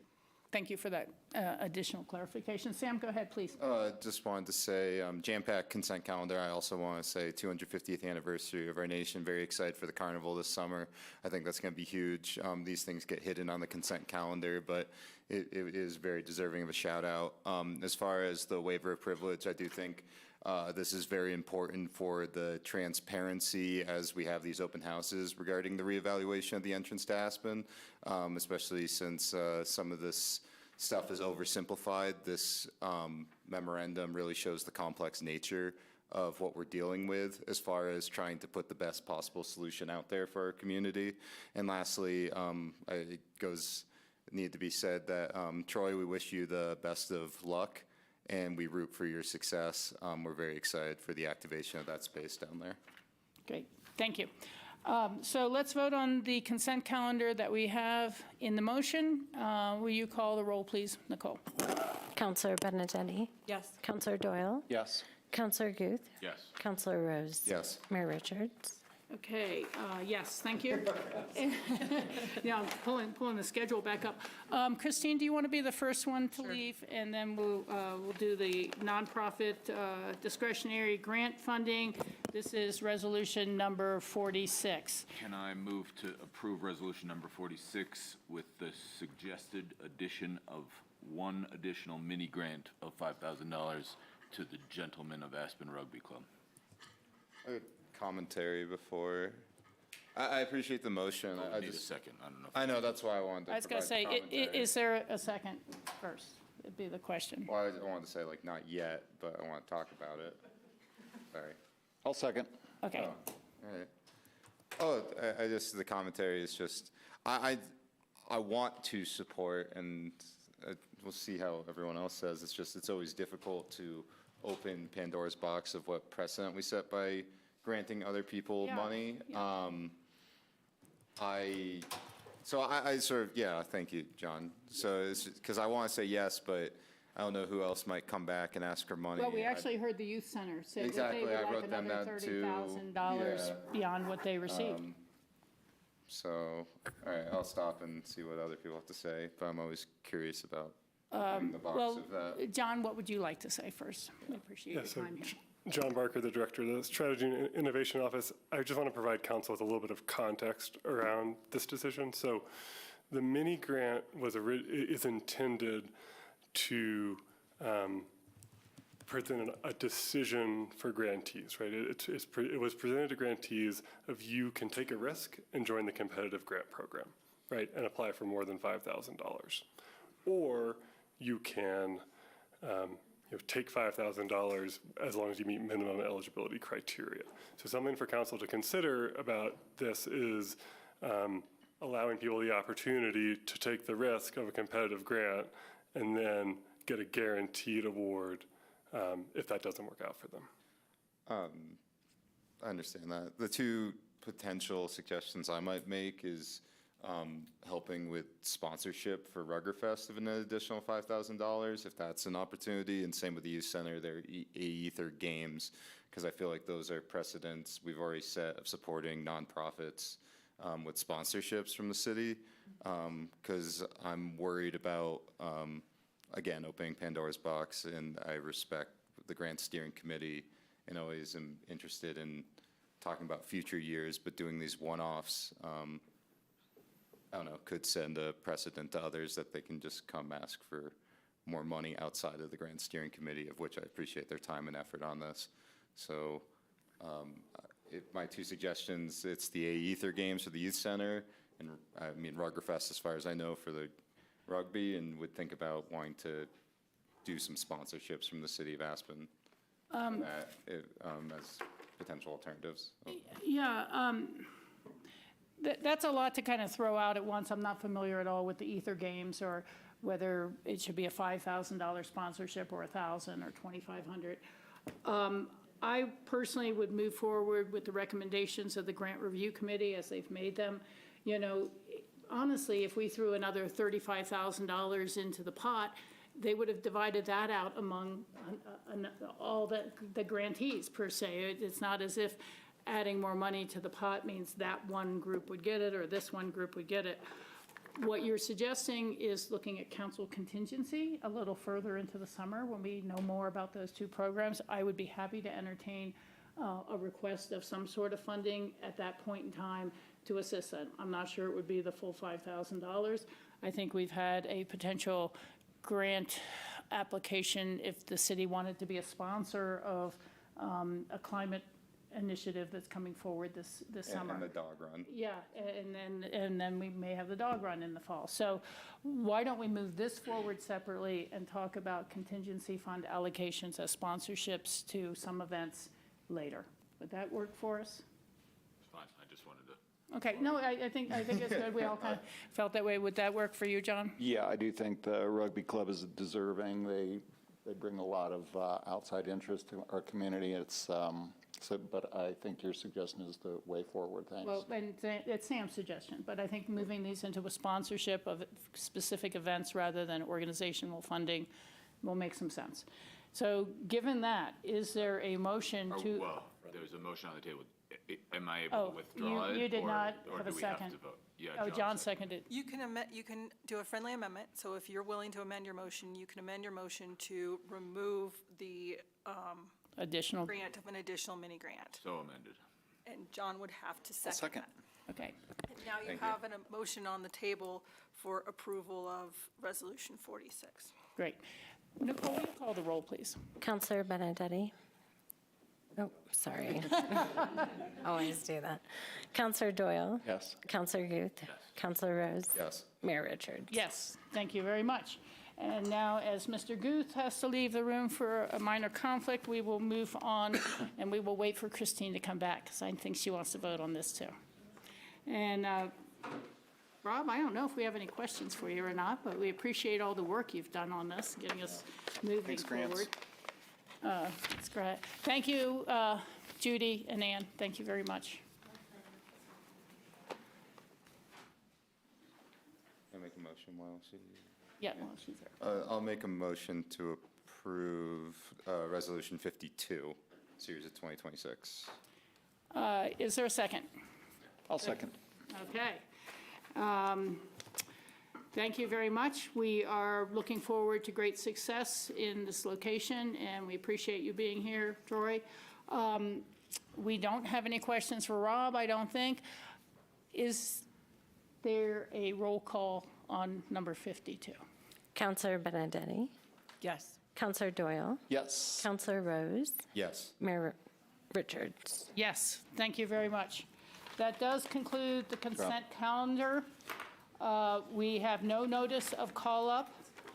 The first item on the agenda is ordinance number 9, series of 2026, 320 West Main Street Planned Development Project. We are going to take a very short 5-minute break and then go into that while you're setting up.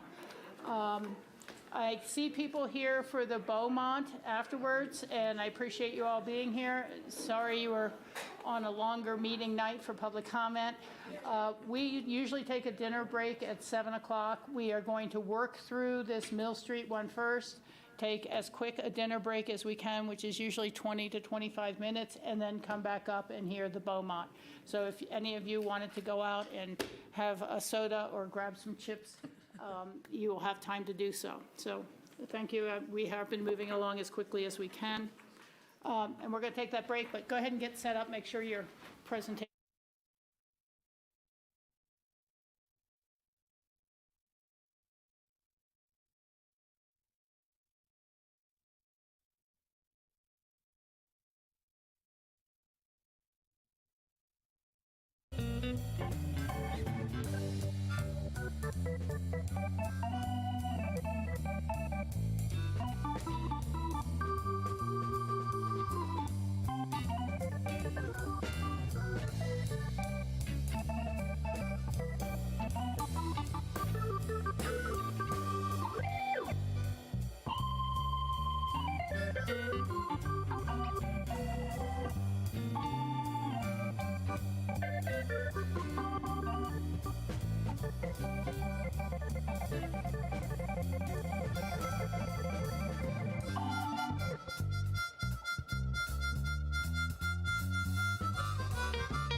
Welcome back to the Aspen City Council meeting of April 14th. We are now moving into our land use hearings, and the first one up is 320 West Main Street.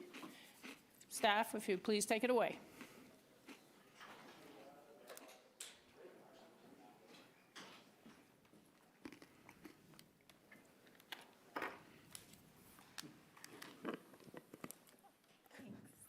Okay. Good evening, Mayor and City Council. I'm Jillian White, the city's Historic Preservation Officer. And I'm Sophie Varga, the Zoning Administrator.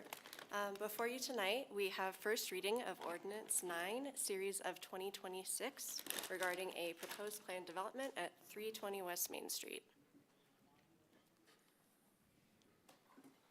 The subject site is an individually designated historic property within the Main Street Historic District. The property is currently approved with a commercial use, and the applicant is requesting to change the use to a boutique lodge. The request includes a reduction to the required number of lodging rooms from the minimum 10 rooms to 6 rooms. This reduction will better preserve the historic resource, as 6 rooms could operate within the existing building footprint with minimal alterations to the interior layout. This would allow for the preservation of historically significant interior features. This request requires the creation of a planned development.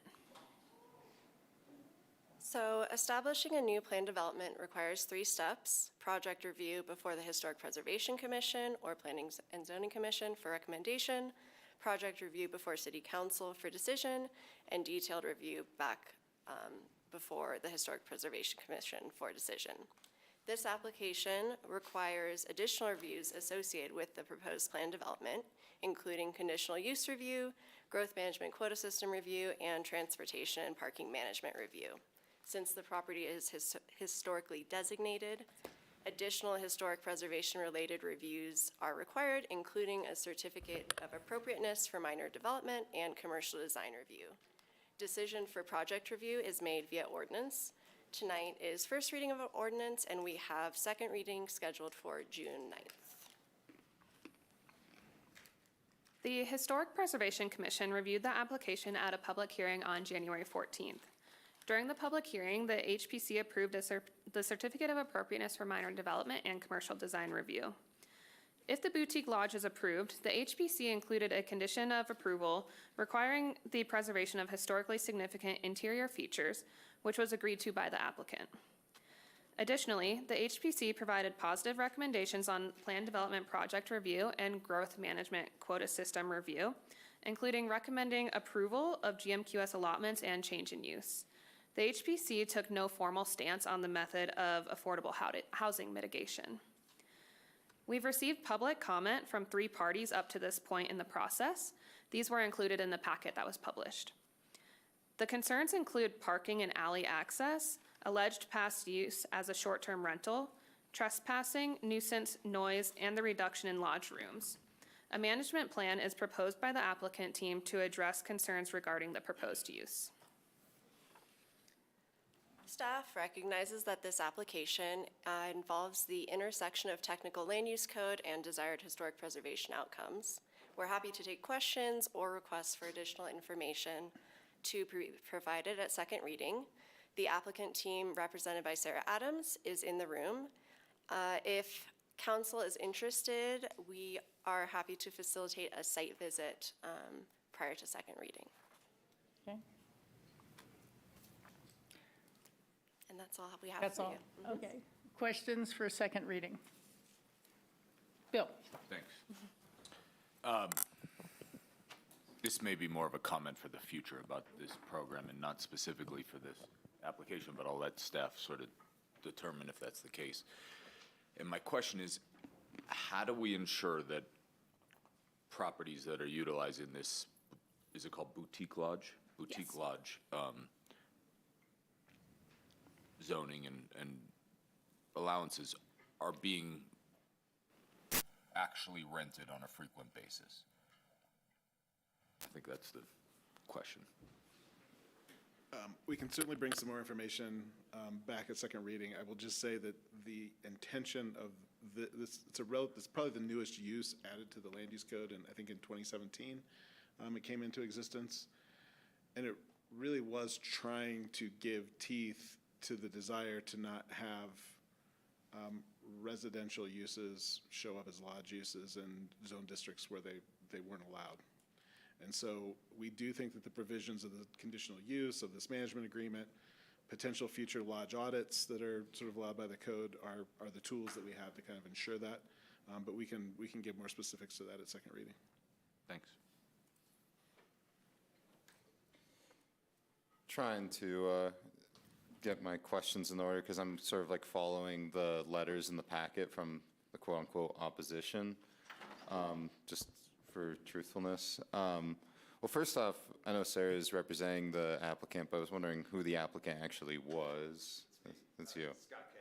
Scott K. I'm not sure if I even saw that in the packet, but maybe I didn't look carefully enough. I apologize. Nice to meet you. So some of the, I guess, opposition had to do with main highlights. Existing room and parking codes not met. So I just wanted to touch very strictly on, are the existing room and parking codes met for this? Does this have adequate guest access? Like where is the pickup drop-off spot for this? What's going to be done to be friendly with the neighbors? I think they mentioned a few items where the commercial property hasn't been as friendly or has not delineated well enough to distinguish between property lines. Exacerbate alley congestion and blockage for service vehicles and neighbors and garages in the parking space. What sort of plan is there going to be to help with that? In one email, it says that the boutique lodges need 10 to 14 rooms, but this one's only proposing 6, so does it really even meet the qualification for this? And I don't know, I guess I would almost request staff to put together responses to these 3 emails so I could just like better understand staff's response to these concerns so we could move forward more coherently as far as truths and feelings and facts and where this is going to make sure if it is approved that it is a good project. We can do that. Thank you, Sam. That was very comprehensive. The one question I would like to have answered at second reading is I had thought there was a predominance of interest in having commercial properties on Main Street, not residential properties, and that office space is something that's in a little short supply in this town anymore. Why would we be supporting a hotel bed instead of maintaining office spaces or other uses? We're not allowing new single-family lots, homes on Main Street. We want commercial buildings there.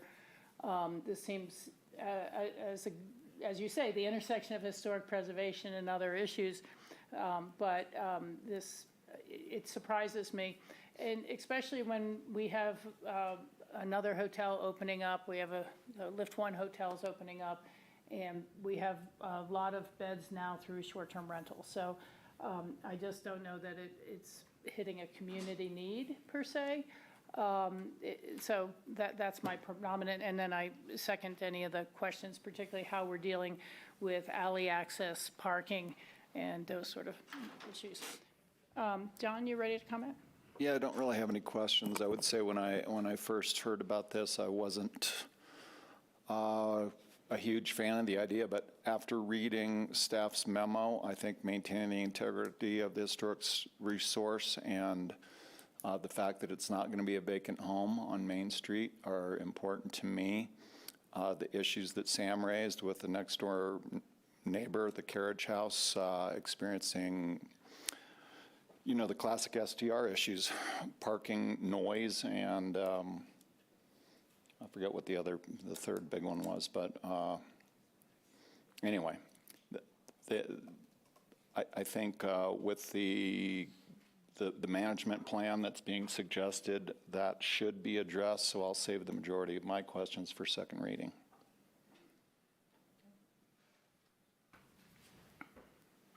Similar line of questions, and just for context, how many, and this could be for second reading, how many previous applications have taken advantage or been approved through Boutique Lodge since it was, This is the first one. okay. Great. Do you have any further questions or anything you need a little more specific detail on from us? I don't think so. I think we're good. Okay. Aspen Street Lodge was not this program? Different program, okay. Small Lodge Preservation Program.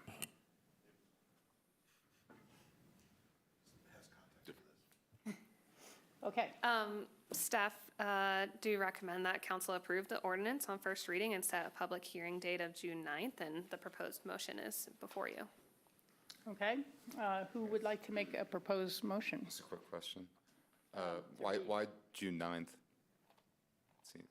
It was available and. It's okay. Yeah, and wasn't sure if there's the anything owner. special about that, it's just. The property owner will be in town, and so they would like to be in attendance for that meeting. Okay, just wanted to know. And I'll move to approve ordinance number 9, series of 26 on first reading. Oh, no, you're moving to read ordinance number 9. Oh, this is a reading, I apologize. First. Be a Got first. ahead. I'll move to read it. They had the motion up there wrong. It wasn't your fault. Oh. Getting ahead of myself, too. Okay. Anyway, I move to read, Bill seconded. Okay. Counselor Benedetti? Yes. Counselor Doyle? Yes. Counselor Guth? Yes. Counselor Rose? Yes. Mayor Richards? Yes. Great. Ordinance number 9, series of 2026, an ordinance of the Aspen City Council approving a plan development, project review, conditional use review, growth management quota system review, and transportation and parking management review to establish a boutique lodge at the property commonly known as 320 West Main Street, legally described as Lot A, of the historic landmark at 320 West Main Street, subdivision, County of Pitkin, State of Colorado. Very good. Is there a motion to approve on first reading? So moved. Second. Okay. It's been moved and seconded. Nicole, will you call the roll? Counselor Benedetti? Yes. Counselor Doyle? Yes. Counselor Guth? Yes. Counselor Rose? Yes. Mayor Richards? Yes. Thank you very much. Thank you for your work on this. Thank you for being here. We'll see you again on the 9th, and we are now going to take. Sorry, I had one follow-up question that I should have please. asked. We didn't get an answer as to whether council would be interested in a site visit prior to that second reading, and is there interest in that, or? I think it'd be good to do that. Okay, then we'll coordinate that with you all. Okay. Thank you. Thank you. And that was a good suggestion, so thank you. We are now going to take our dinner break. It is 7:05. We will strive to be back here at 7:30. Thank you.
Okay, we'll give her a minute.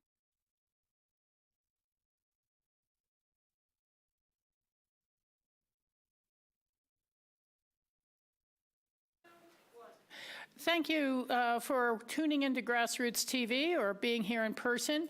It is the City of Aspen regular meeting on April 14th. We have just finished a dinner break, and we are going to move forward with the rest of our agenda. We are moving on to the public hearings of ordinance number 8, series of 2026. The 1301 East Cooper Ave, also known as the Aspen Valley Health Beaumont Affordable Housing Project. And we'll have our staff come up and everyone else. Good evening, City Council. Mayor Richards, Jeffrey Barnhill, City Planner for the City of Aspen.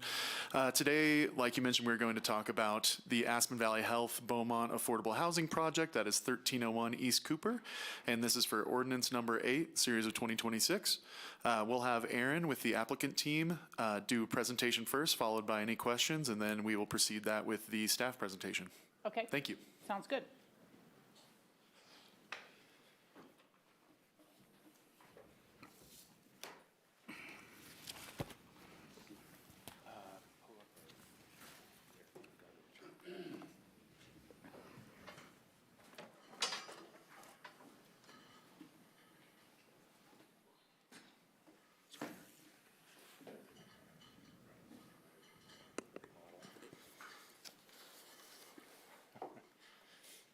Welcome. All right, good evening. Thank you. We are not requesting a grant tonight. My name is Chris Bendon with Bendon Adams here on behalf of the Aspen Valley Health to talk about redevelopment of the Beaumont property, 1301 East Cooper Avenue. AVH, as you know, has unique affordable housing challenges that we'll go through. They are a public agency going through the public projects review. Staff had sort of described to you how that differs from other applicants that you see come in front of you. Public projects review is a kind of outgrowth of the state statute for location and extent process, which is how the state asks all municipalities to deal with taxing districts that are within their jurisdiction. I'm going to introduce, and we'll go through Tom McCauley. To my right here is the Human Resources Director with AVH. He'll give you a perspective from an operations standpoint and his mandate to attract and retain talent for AVH. Aaron Wackerly with Bendon Adams will go through the project details. And Dr. Richard Becker, who is the CEO of AVH, will give you his perspective from his seat and the board's interest in how this project is needed to serve the overall mission. I'll come back to me for a summary and have a couple of items to go through regarding transportation and parking and a few answers to the council questions that were asked at first reading. Before I hand it off to Tom, two other folks on our team that you may have questions for. Russ Sedmak, who is principal with SLAM Collaborative, who's the project architecture. So he's available to talk about design questions, use of prefabricated modules in the construction, and how these unit types have been successful in other jurisdictions in his experience. And secondly, Stephen Selby, who is project manager with AVH. So if you have questions regarding construction timing sequence or his responsibilities for delivering the project on behalf of AVH. So with that, I'll hand it off to Tom McCauley. Thank you. Thank you, Mayor and council members. My name is Tom McCauley. I'm the Chief Human Resources Officer at Aspen Valley Health, and I just want to give you some context about the impact that the Beaumont will have for our employees. The top two stressors that we have for our employees that we see every year are employee housing, affordable employee housing, and childcare. We're here today to advocate for this program, this project, that's going to make a very positive and material impact to attracting and retaining, as Chris said, employees, and fueling our ability to maintain Aspen Valley Health as being a nationwide leader in providing world-class health care. We believe at AVH that EX drives PX, so a great employee experience drives a great patient experience. So the more that we can pour into our employees, the more they're going to turn around and take great care of our patients who are our neighbors. A great employee experience starts at home with a home. And so the single most impactful way for us to positively impact that employee experience is to provide them with affordable housing. If we're successful, these frontline healthcare workers can then focus their energies on their true calling, which is to be a great clinician, and being less distracted by where they're going to live, when their current lease is up. Nothing is more frustrating to me as a chief HR officer than to lose great talent only because housing instability. And so this is solvable. We believe that this is solvable through projects just like this one. This project is not a nice to have for AVH. It is critical and at the top of our list for practical homegrown initiatives, which will directly contribute to this community's health and well-being. The importance for the community. Our vision statement at AVH is to foster our community as the healthiest in the nation, and we are so close to being or to achieving that aspirational goal. If you look at the 2024 U.S. News and World Report of rural hospitals, rural communities, we are #1 in Colorado and #3 nationally. So we're so close to achieving that. And what's the one big barrier that's keeping us from that? Affordable housing and the impact that it's having on all of our families. So not just our employees, everybody in the valley. So that's we're here about wellness. And so this is something that's impacting our employees. This project is a game changer. We have a strategic plan of 256 units that we want to build over 10 years for our employees, and that represents roughly half of our employee base. So we figure if we can own and manage half of our employee workforce, 256 units, the rest of it is through APSHA and Habitat for Humanity and Open Market and Aunt Sue's Couch or ADU or whatever it might be, but that's a realistic balance of the two. And so we believe that this is achievable and also realistic. This project that we're talking about tonight is going to add 60 units. So it's a net add of 40. There's 20 there today, so it's a net add of 40 units, which is just about 15% of that strategic plan that I talked about. It's mostly one bedrooms. It is dense, and that is because that's the highest demand that we have for all of our units that we're using today by far. To complement this project, though, because we don't want to stop there, future projects that we'll have will help with that employee life cycle that says if they meet that special someone and have a kid and they're just outgrowing that place, that we want to have 2 bedrooms, 3 bedrooms, 4 bedrooms. But this project here is focusing on that first phase, and that's where the highest demand is that we're seeing. And again, simply put, this is the #1 lever for us to attract and retain talent and helping stabilize our workforce in the future. We have proven, we believe that we have proven to be a trusted organization and a good neighbor. APCHA, Habitat for Humanity, other local and private affordable housing initiatives are part of our plan. That's part of our strategy, is to leverage and partner with them, where our employees can kind of flow through our housing and land in one of those longer-term solutions. We fully support projects like the Lumberyard, for example, and others like it, and hope they're huge success stories because our employees hope and expect to, land in those. Another one of those partnerships is just a few weeks ago, I sent a letter in support of the city of Aspen, which was using a request to the state to give us more access to statewide affordable housing grants. So we're all in this thing together. Likewise, if this project hopefully gains your approval, this would alleviate 60 units that those other organizations that we talked about don't have to build. That's 60 family units that aren't going to need to go to APSHA, at least not right away. So hopefully alleviating some of that pressure that we see. We're trying to do as much as we can on our own. So this is an AVH project that takes that pressure off the others. As it relates to our design, even before we met with neighbors, we self-selected our designs down. It started at 72, and before we even took it anywhere, we dropped it down to 60. And why? There was 2 reasons. One, we're a small nonprofit hospital, and we couldn't afford it. And number 2 is it just didn't fit the neighborhood. And so I think when you see Chris and Aaron show some of the pictures, we self-selected down to put ourselves in a position where it does blend in better with the neighborhood.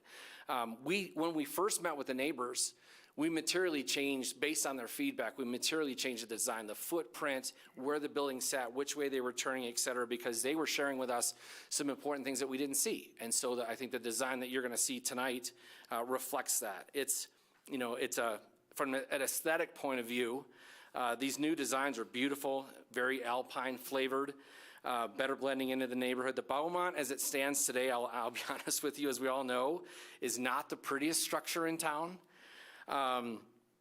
Portions of it date back to the 1880s, and honestly, some of the rooms kind of smell like it, if I'm honest. While the Beaumont has served us very well over this time, it's time for a better use of that land. Let me talk really quickly about who's going to be in there, because I know that there have been some questions about that. I'm biased. These people are amazing. They work their tails off. The target audience for this Beaumont is full-time employees. So now at some point down the future, as demand changes, et cetera, could we see part-time workers in there, PRN workers, seasonal, maybe even a traveler? It's possible, but at that point, that would mean that we've generally or mostly solved our housing issue for our full-time employed workers. So I just want to say very clearly that our focus on the use of the Beaumont is for our full-time workers. We also plan to have an on-site property manager who will live there to help deal with those off the weekend, the night, whatever issues I might have, and I can call them and say, hey, can you go, run over to this unit and take care of X, Y, or Z. We're also taking a fresh look at who lives there, and that means based on roles. We want these units specifically, since that location is so great to AVH, that those will be used for skill sets that we may need to recall quickly in an emergency. And I think this radius factor is unique to AVH, because you could probably draw a 20 or 30 minute circle around AVH. And in certain situations, we have to be able to get people back to AVH, the medical campus, really quickly. And that's just a constraint that, you don't see with the city or the county or RAFTA or the schools that is unique to us. And so that's why this project is so critical for us. Regardless of whether they got to get back quickly. Also, our employees are typically outdoorsy folks, just like all of you, and they've had the opportunities to work elsewhere on the Western Slope or in Colorado and the Western United States, but they've chosen to live here. And those full-time employees are the people that we want to dig their roots in deep. And this is our way of rewarding them, saying, help us, we can help them become part of the fabric of our community. In terms of traffic, most of them are going to be commuting to and from the medical campus at off times, so as not to contribute to the existing traffic issues we have. Some examples we have are the bus route goes right by out front. We've talked with the city about how can we upgrade the bus stop right outside with one of those flashing things, to keep them safe as they're crossing the street. WeCycle is going to stay out front. We've talked about adding a shuttle bus if we need to. Employees can also drive to AVH, but they can't park in our parking garage. So that's a disincentive for them to use their personal car. So we're trying to set this up so they do use bikes and shuttle buses and RAFTA buses, et cetera. Just to clarify on that point, then who does get to use the garage? Everybody else coming from Down Valley. From typically. Down Valley. Mm-hmm. Okay. So if you are in our employee housing, you are not allowed to park in our parking garage. Okay, that's helpful. Appreciate that. I guess in closing, before I turn it over to Aaron and Chris to take you through the specifics, we all know that the bedrocks of any community are public safety, great schools, and access to great health care, and that's what we provide. There's many members here of our employee base and medical staff and executive team, foundation board, who are here tonight who feel exactly the same way that I do about these amazing, hardworking employees that we have at AVH. So we're anxious to provide them with some additional needed relief in the form of this exact project. I also want to underscore that with this project, with your assistance, we're trying to do our part. We're trying to do this, solve a big chunk of this community's affordable housing issue by driving this project ourselves. We don't want our employees to just serve the community for a time, spend here, 2 or 3 years, and then move on. We were trying to create more scenarios where they can sink their roots in deep so their spouses and families can more easily become entrenched here as part of the community. So thank you for your time. Thank you. Good evening. I'm Erin Wackerly with Ben & Adams, and I will run through the details of the project with you all. Just to give you a brief property background, this parcel, which you can see in the lower left there with the green roof, is 53,543 square feet. It is legally described by meets and bounds and is part of the Riverside Addition subdivision. It is currently assigned a city zoning of moderate density residential, R15, and currently contains a lodge preservation overlay, as indicated there in the graphic to the right with the pink outline on the parcel. This property formerly in the 1970s, it was the 1980s, 1990s, operated as the Cresta House Lodge. And then in the year 2000, which was purchased by Aspen Valley Health, even though the lodge preservation overlay remains still today and did at the time, the hospital was granted a conditional use approval to utilize the property for affordable housing, which is how it's been used ever since. This next slide shows the existing conditions on the property. There are currently 5 buildings, one of which is uninhabitable. This project proposes a rezoning from its current R15 to residential multifamily, or RMF.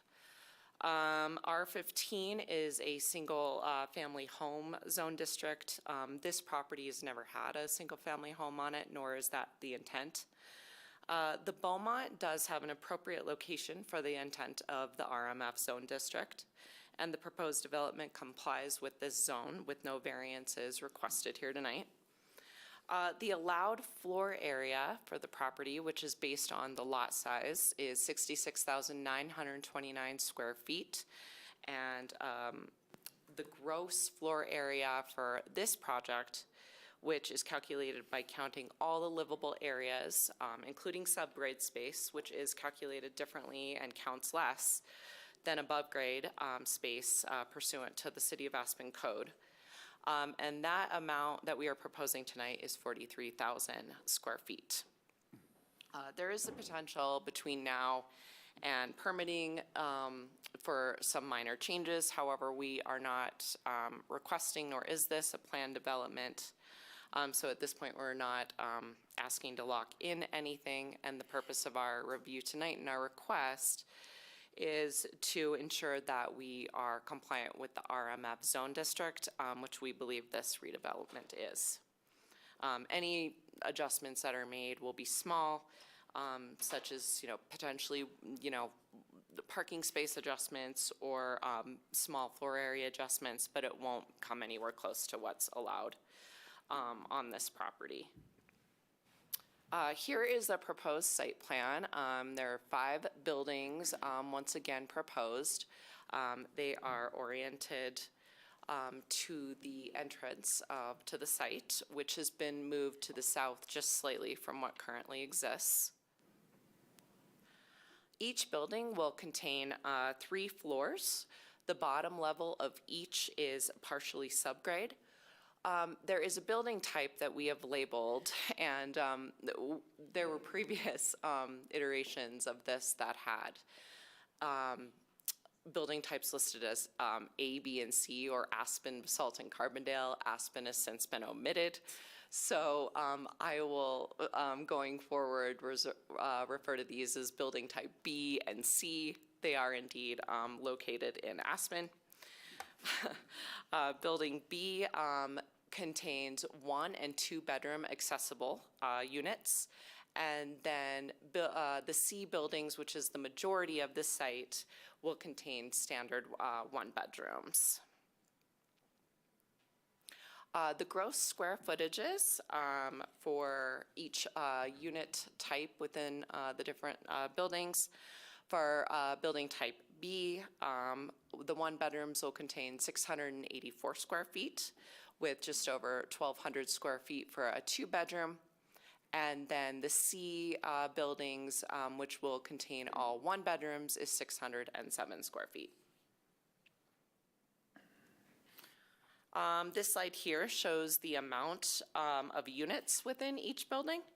The mix of unit types within the 5 different buildings equates to a total unit count of 60, which is 57 1-bedroom units and 3 2-bedroom units, or a bed count of 63 beds. This application has been reviewed and approved by APSHA. While these units are slightly under APSHA's net livability requirements, and that's why we are here for special review. APSHA does allow a 20% reduction to their minimum, which has been further reduced slightly for the C type of units on this property. APSHA's minimum for a one-bedroom, just to give you some context, is 700 square feet. 20% reduction to that would be 560 square feet. And as you can see, we've reduced that a little bit more, which APSHA is allowed to 545 square feet. And although these are, slightly smaller, each of these units, there's a graphic floor plan up that you can see. You can see that they're a high quality design. Each one will have a washer and dryer, a patio, or a deck, and then with the added benefit of being walkable to town and the downtown core. The reason for the majority of these being one-bedroom units is, as Tom mentioned, in order to meet Aspen Valley Health's needs and the employee demographics. And it's important to them to be able to provide living scenarios that are private. For example, the one-bedroom net livability is 545 square feet. If you were to put that into a two-bedroom scenario, that would be double the size at 1,090, which would exceed the net livability minimum for APSHA for a two-bedroom. However, it would be in a roommate scenario, and it's important to AVH that they be able to provide this due to the needs of their employees in a private setting. Here are some renderings. This first one is, looking north off of Highway 82. You can see how the site is accessed, and then you can see a little bit also of the covered parking, which will have solar above it. This is a different view. Looking from the east gives you a sense of how the proposed development is going to blend into the neighborhood. This project does meet the city's parking requirements. There are 63 total spots required, which is based off of the bed count. And then 60% of those are required to be provided on site, or approximately 38 spots. This project is proposing 58 spots to be provided on site.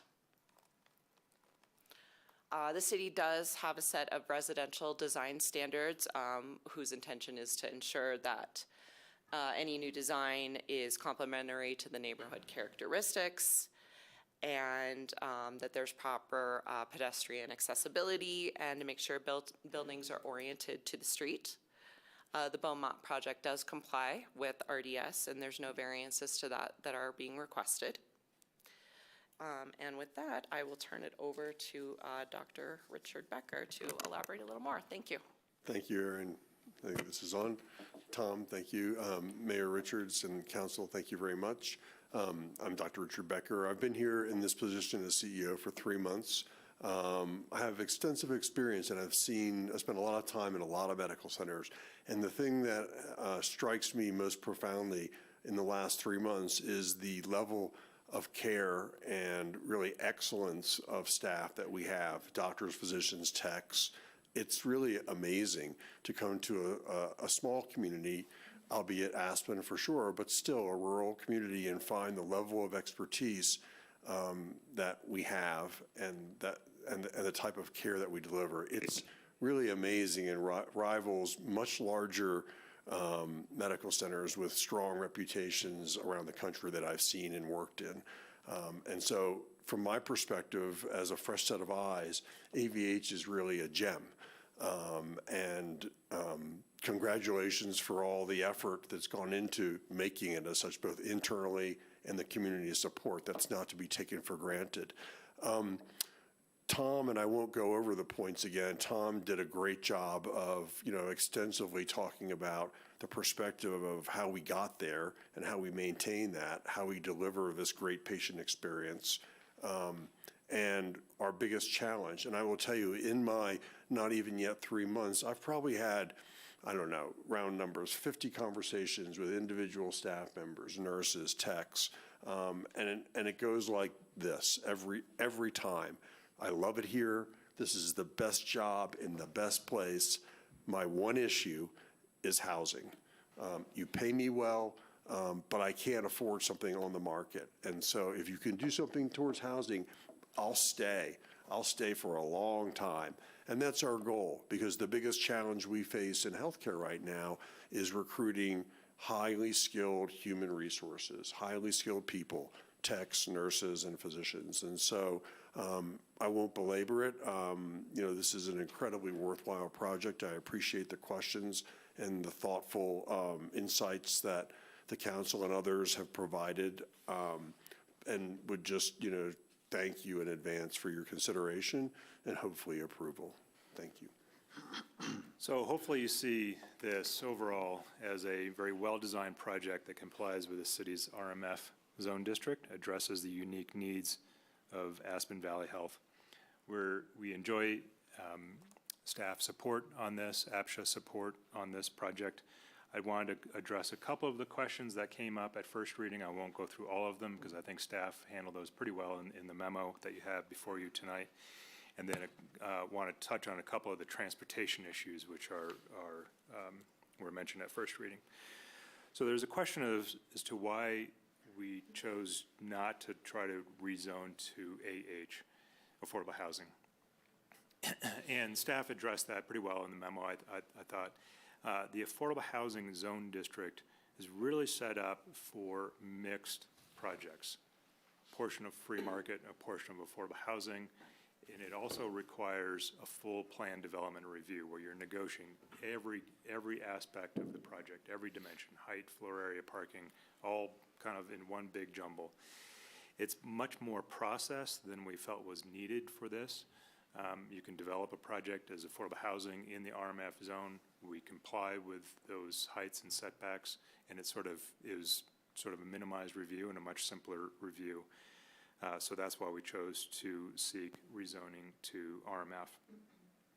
There's a question regarding the character of the two P&Z votes. One was based on the unit sizes, based on a sort of a lived experience in a small unit. I won't belabor that. The other was on the prospect of traveling nurses, which is a system within hospitals where they bring in folks for a 10-week stay, a 14-week stay, and they work 12-hour shifts, and they're basically working the whole time, and then they're off to another community or maybe just off in general. That is a system that this hospital has used from time to time, is not heavily invested in it right now. There was concern about that as just the nature of the neighborhood and the project and so on. I think Tom, and you heard it again today, said his expectation is that these are going to be sort of the top units in the portfolio, and so his door is going to be filled with people who are long-term employees. The prospect of a condition was not something that I was comfortable with as conditioning the project, and it's really because the nature of the marketplace can change. 5 years ago, traveling nurses was a big component of the workforce at AVH. It's not today. In 5 years, it could be again, or 10 years. So I think putting an artificial sort of throttle on the project and putting AVH in a position where their asset for housing and the marketplace are really mismatched could be detrimental to the organization. So I think that was the basis of that second no vote. There was a question about headlight mitigation. This is an item that we did recognize going through the design process. I think we have hopefully a satisfactory response to that. At that far end, if you have that site plan, that far western end of the parking lot, there's where the parking lot ends, there's a wall, there's a concrete wall, and that wall needs to be high enough so that you don't fall over the property. So it already needs to be high enough. and that should block headlights. We also have a heavy degree, and we don't have a landscape plan shown here, but we have a heavy degree of landscape planting that we can put in there between that wall and the property line. There was a question came up around a communal area that is to the sort of upper left. Yeah, you might have to zoom in. It's a small sort of patio area about the size of a parking spot or so, just to the west. Yeah, there, that area there, that little square. We want to have some place for residents to go outside, and I mean, this isn't a large gathering area. This is a place for 2 people to gather, 4 people to gather maybe. And we are keeping this amenity area. It's very small, roughly 100 square feet. And there's occasionally a desire to talk about while you're going through a land use review, there's sometimes a desire to talk about the behavior of the people who are going to be using the land and try to condition their behaviors through that land use review. Not on this project, but I've seen other projects have to deal with a request for a curfew for those residents to be subject to a curfew. I've also had a project where the residents, there was a request, the council didn't pick this up, but there was a request that the residents not cohabitate outside of marriage. So there's, and not that's not an issue on this project, but there's sometimes an attempt Or with this board. Yeah. There's sometimes the desire to talk about the nature of the people and the behavior that they are going to have and attach that to land use. The benefit of having AVH as the operator is that there always will be someone to speak to about the upkeep of the property and about the behaviors of the folks that are on the property, noise or disruption or whatever it is. There will be an on-site manager, as Tom has said, and the HR director at AVH is always a resource for that. So I think there's an upside to that, but we are going to keep the communal area as designed. I wanted to talk about 2 items. One is the transportation impacts analysis, and then the second is regarding parking. The transportation impacts analysis, TIA, is the city's way of understanding impacts of development without requiring a traffic analysis of every single project that comes through. It calculates trips that need to be mitigated based on a system of formulas and provides credits for certain actions that you take as an applicant. For example, if you provided more bike parking, you would get a credit towards your TIA. The TIA does not recognize existing efforts of an applicant, and I think that's one issue we wanted to bring up. AVH is one of the top transportation partners you have in this community. They help start WeCycle. They're an ongoing sponsor. They help subsidize RAFTA passes for their employees. They subsidize it at a 90% rate. They prohibit employees, as Tom said, from that are in the affordable housing from parking their car on the AVH campus. They have a program where they reward employees financially for each day that they get to work through alternate transportation. They have showers and lockering on site so you can bike in, change into your work clothes, and then go into work. They sponsor Bike to Work Day, give out free helmets. They provide emergency ride home. These efforts are underway, which is probably what you want to see in a local organization, but they cannot be counted when you go through this TIA. Also not counted in TIA is something even more fundamental, which is that building affordable housing in the Upper Valley, and especially within the city limits, and especially up valley of the roundabout, is probably the biggest thing that we can do to address transportation challenges as we have as a community and as a valley. It's by far the most expensive, it's by far the most complex, but it's the best thing we can do to address transportation. I think we all intuitively know that there's this balance between where affordable housing is and how we address transportation challenges. Another way to say that is that it's cheaper and easier to develop housing down valley. Now, AVH has particular needs for their employees to be proximate to the hospital campus, but you see a lot of employers develop down valley, and you know, land is cheaper and entitlements might be easier to get. There's no TIA. So we want to raise that. What we've done since first reading is attempted to recognize that the AVH is a really good transportation and partner, but also include meaningful improvements to the project that will assist these residents getting back and forth to work. And it's an attempt, frankly, to, while we are a public projects and we have a sort of a special, under the location and extent review process, the AVH board has the ability to accept the ordinance that you approve. They have the ability to appeal it if they don't like the approval. If they don't like an aspect of the approval, they have a right to appeal that back to their board and make a decision on behalf of the constituents within the taxing district. We'd like to avoid that, certainly. I'm sure the attorneys could go back and forth and talk about the implications of location and extent and blah, blah, blah, forever. We'd like to keep them underemployed as much as we can. So we're tempted to meet in the middle. So what we've provided is additional conventional bike parking. One of the best things about this property is that it is reasonable to bike to AVH. In fact, I biked from approximately this area on my bike with a broken hand to go to the emergency room. By the way, there's bike parking at the emergency room. If you're ever wondering why there's bike parking at the emergency room, I was a user. They're adding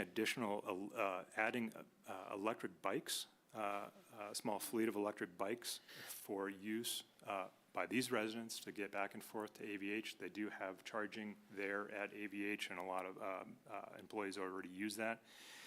We're adding a shuttle van to be able to transport employees back and forth. It's actually very convenient because a lot of the shifts are 7 to 7, so you have a lot of folks coming in and leaving at the same time, and that's very convenient to have a shuttle. And we talked with the engineering department and about the participation in a desired upgrade crossing of 82 to get to the bus stop. That's across, it's a little bit up valley, but then across the street to get to that bus stop. And there's a desire in the engineering department to install a rapid flash beacon thing so you can get across more safely. So we have, and there's language in the ordinance to address all of those things that I just mentioned that are, again, they're arguably a benefit to the residents of this project and therefore a benefit to AVH. And I think our hope is that it's also recognized by the AVH board as an important part of the overall project. So together with those efforts that I just mentioned and the ongoing efforts of AVH, we ask that these traffic and transportation efforts be accepted with no additional cash in lieu requirement. And we feel this is beneficial to all concerned. And the reason for bringing that up really is the cash in lieu is essentially taking monies out of the AVH taxing, pot of money, where folks have assumed that those monies are going towards health care in the community and shifting those over to the city. And again, the cash in lieu coming out of the TIA program does not accommodate all of the things that I mentioned that AVH has been doing for quite some time and will continue to do as a transportation partner. The second item to bring up is regarding parking. As Aaron went through, we could have far fewer parking spaces on site by code. We have a requirement to have 63 parking units, which can be parking spaces, but also can be off-site or through other means. We have 58, so we're 5 short. Typically, what a developer will say to you sitting here is that they'll pay cash in lieu for that. That can get quite expensive. They were talking $200,000 for those 5 spaces. Our request is that we be able to provide off-site spaces for the remaining 5.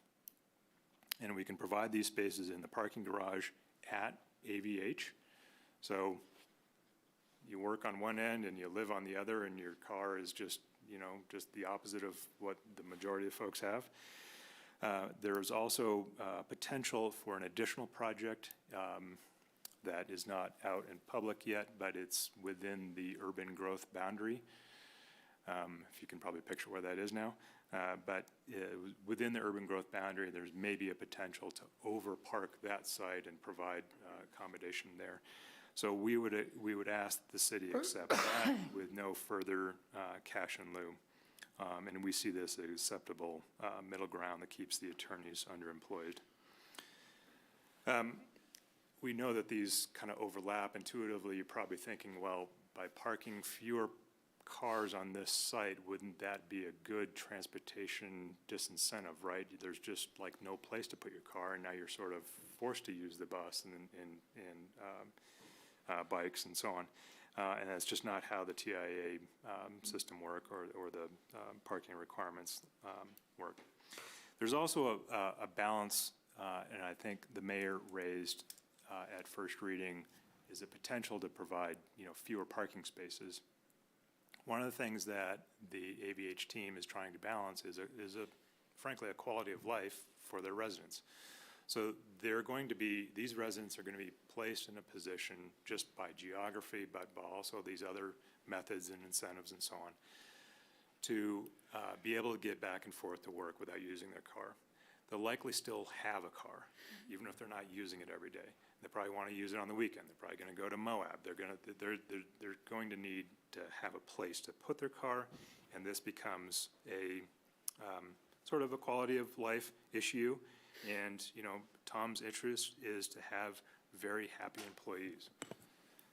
So that's why we have the parking that we do have proposed. I'll finish on by bringing up 4 things that I'm hoping that you believe are fundamentally true. The first is that the challenge AVH is facing is real. And I know that we're all sort of living this. AVH has particular challenges that are specific to their operations and providing high-quality health care, acute care, emergency services, and specialized care. But I hope when you look at this, you understand that this problem it's an actual real problem. And the city of Aspen is no different. You're a large organization. You have some of the same challenges. Your HR director has the same people showing up saying, I love the job, I love the people, I love the pay. I just can't handle the housing situation. The second is that AVH is the appropriate organization to take this on. And Dr. Becker is probably coming to realize, I think he just said so in his comments, that most hospitals are not in the housing business. They're in the healthcare business. AVH is not saying that they have a problem and coming to the city and saying you must fix it, or coming to APSHA and saying you must fix it. They are taking this on. They recognize the challenge is uniquely theirs, and they are doing something about it. The third is that you believe that AVH's response to the challenge is reasonable, that it's a rational response to the challenge. It may not be perfect. You could possibly imagine having a slightly different response if you were on the AVH board, if you were Tom McCauley, if you were the project architect. You could maybe imagine slightly different things that you would do. But we hope that you come to the conclusion that AVH's proposal is a reasonable and rational response to the unique challenge. And fourth and last, that the people at AVH that are working on this issue, the board, the CEO, the senior management staff, are decent and trustworthy human beings. And I know that land use sometimes is just about the land use, but if we're a small community, it is also about the people. They are, in fact, working on behalf of the community in a way that you should feel good about as a member of the community as well. So with that, we'd be happy to answer questions that you have for us. Ben, did you want to have the staff presentation before questions for these guys, or does it matter? I think that's entirely up to council's discretion. I think there's probably a lot of content that was just delivered that if you have questions about that, it might be the time for questions for the applicant. Okay. I would have some questions, and I don't know if you answer them now or after staff's presentation, or just want to think about them a little bit. And again, perhaps, as Sam has said, some of this is coming from the neighbors' letters. There is a request that what is the property setback of the buildings from the LaSalle affordable housing? That, along that far north end, the buildings, and Tom was alluding to this earlier, the buildings have been pulled off of that quite a distance. One of the original plans had the buildings, I want to say, probably within 10 feet of that property line.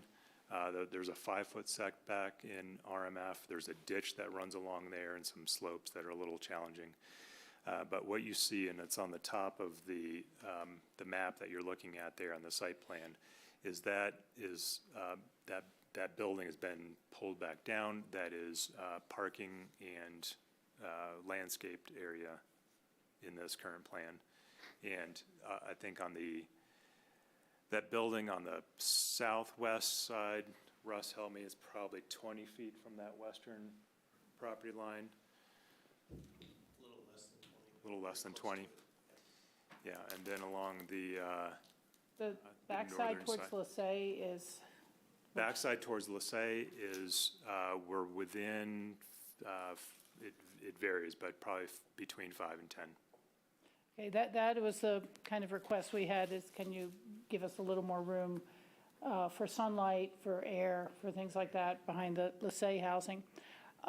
This is kind of a broader comment, and it was looking at when you had the actual units up, as you don't have to pull them up now.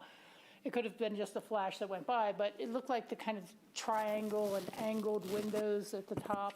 And I think it's really important to plan on window coverings for those sort of things. We are a dark sky community, and I've noticed the ones up at the hospital have that same sort of odd-shaped lights, and at night it can be really obnoxious. And I think that there's a lot of that windows, and having some sort of window coverings that will work and can come up and down is going to be really important to that community and how it looks. I really think it's very important that you're participating in the bus stop. I don't know what the full design will come out when our engineering takes a look at it, but the volume of traffic we're seeing in the summer months coming, rushing on Friday night to get the food and wine before it's too late, and things like this can really be hazardous in a lot of ways. That's part of why we have the bike trail off of Highway 82 there. And it's just a curvy area. People tend to think I'm on my way out of town. I can hit it to 35, you know, and so that is a very, very important item. And this is something I'm going to bring up that is not necessarily specific to your project. I think it's more of a concern for me with APSHA policy overall. Because I have a lot of history, and early on in APSHA, when the Bell Mountain Lodge was coming down across from City Market, they were doing their affordable housing, and it was like, well, we want to have a manager, and the manager is going to make more than category 2 or 3 rents. So we have these other 2 rooms that are, you know, for lower income workers, and we have these. Can we have a higher income cap for this other unit for our manager? And it was said yes, but it was supposed to be kind of like for the management position only in some of these properties. And now, and again, it's not specific to you guys doing it wrong. I'm not trying to go backwards on what APSHA had said, but now it's become, well, we'll make it a category 2 and 3, and you'll get category credit for building a 2 and 3, but you can charge whatever rent you want, or you can allow whatever employee in there that you want regardless of their salary, as long as you just charge the category 2 or 3 rent. And it just doesn't make any sense to me as how it's grown from, you know, I feel like I could sit at this table and approve a project with 10 category 3s and have 4 or 5 RO people living in it after the fact. And it has to be much more of a limited application of you can exceed the category rent. And it doesn't make any sense at all that you could have an income worker making $50,000 a year in the exact same size unit as someone else. They're paying the standard rent, and the other person is making $125,000 a year and paying the income rent that the person making $50,000 is. So, I mean, APSHA tries to equalize it with, well, the applicant's not going to be making a profit off these people or making more money by charging them higher rent. But at the same time, it's terribly unfair to the lower income person who's paying the same rent as someone earning twice or 3 times as much money.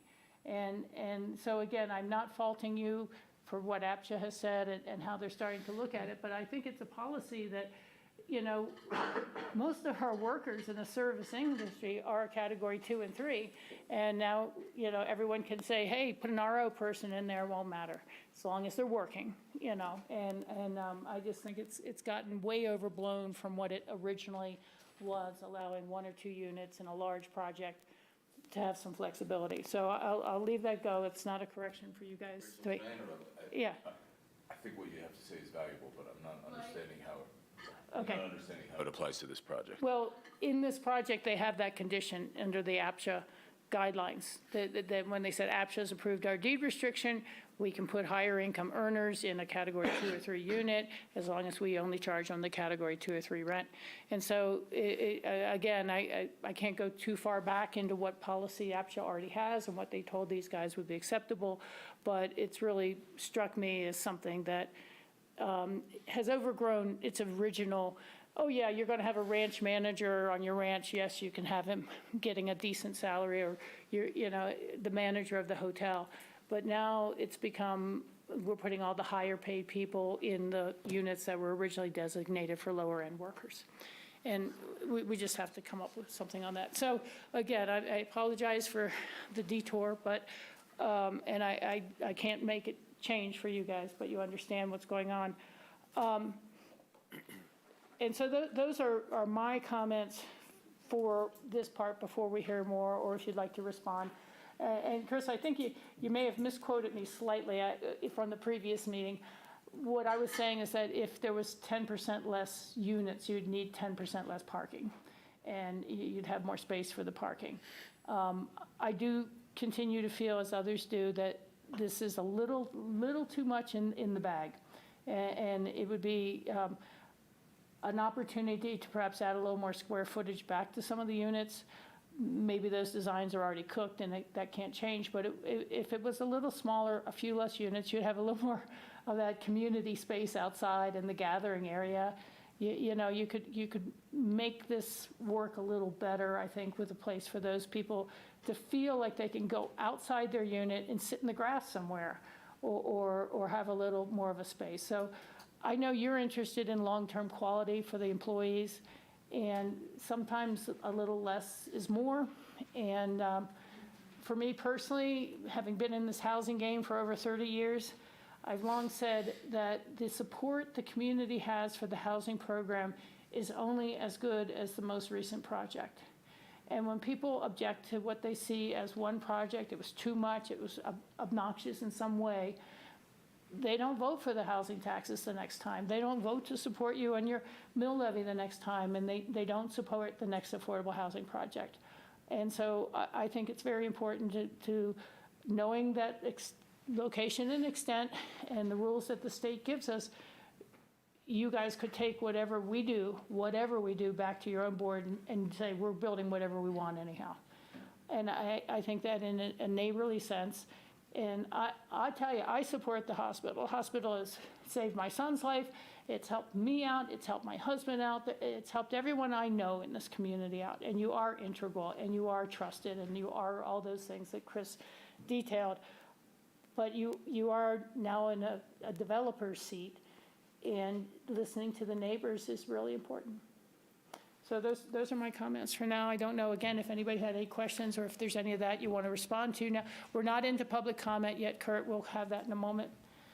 So you can respond now, or you can wait till after. What we might do is have, you'll likely have questions for staff. I'd like to touch base with the team just briefly on a few of these, so we just have a coherent response. Yeah. As opposed to doing a piecemeal, because there'll likely be other questions as we proceed tonight. Thank you. That's good. Did anybody else have any questions they would like them to consider before we have the staff presentation? No, I probably asked them all. There you go, your turn. Back. Okay. Do you want us to pull back, or do you? Jeffrey, it's up to you. Would you be comfortable over here with? Yeah. It's totally fine. Yeah, there we go. Jeff gets all the easy projects lately.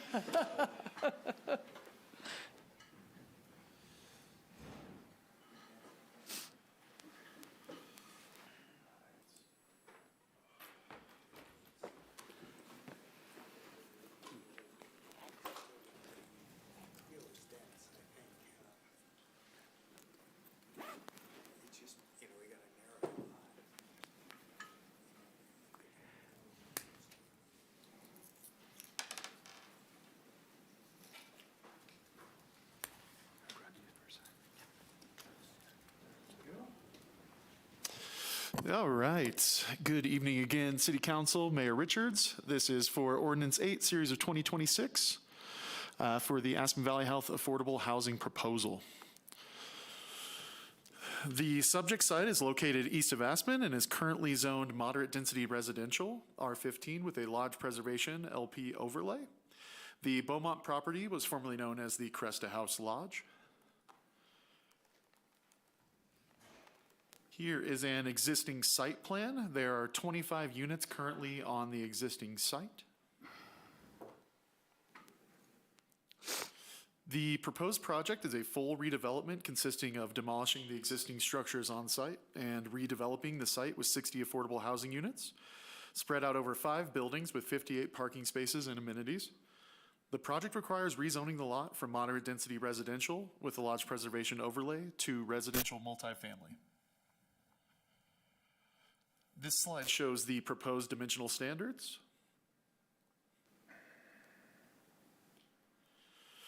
And then here is the unit dispersal on site with the number of bedrooms, unit net livable calculations, and the amount of units.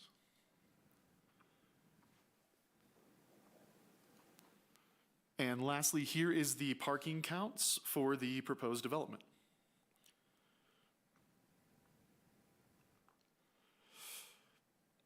The structure heights range from 26 to 30.5 feet in height. The elevations portray the scale and materials of the structures. The materials consist of stone veneer, vertical wood siding, metal panels, aluminum privacy fins, and standing seam metal roofing.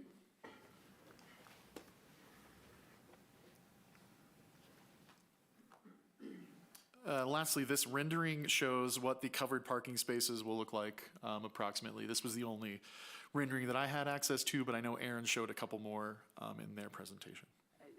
Hold on one second, and this is something we can come back to afterwards, but you had a rendering that was looking down on it, and you can't see all this parking because it would look like it was fully landscaped, and then this looks very barren next to the trail and like an open parking lot immediately next to the walking trail. I'd love to find out which is what it would really look like at the end. Sure. Would you like me to wait to address that? How about at the end? Because this one shows it, again, very barren looking and a little obnoxious. Unfortunately, that is the last graphic that we'll have for a little bit, so please bear with me. We got a lot of text here. On screen is just the rezoning review criteria. So the subject request is to rezone the property from R15 to RMF, R15 being moderate density residential and RMF being residential multifamily. The current use of the property is affordable housing for the Aspen Valley Hospital employees. This was approved by conditional use in 2000. As Chris talked about and was mentioned in the memo, staff did address why not to create an affordable housing PD for this property. If you would like us to go more in depth on that, we're happy to.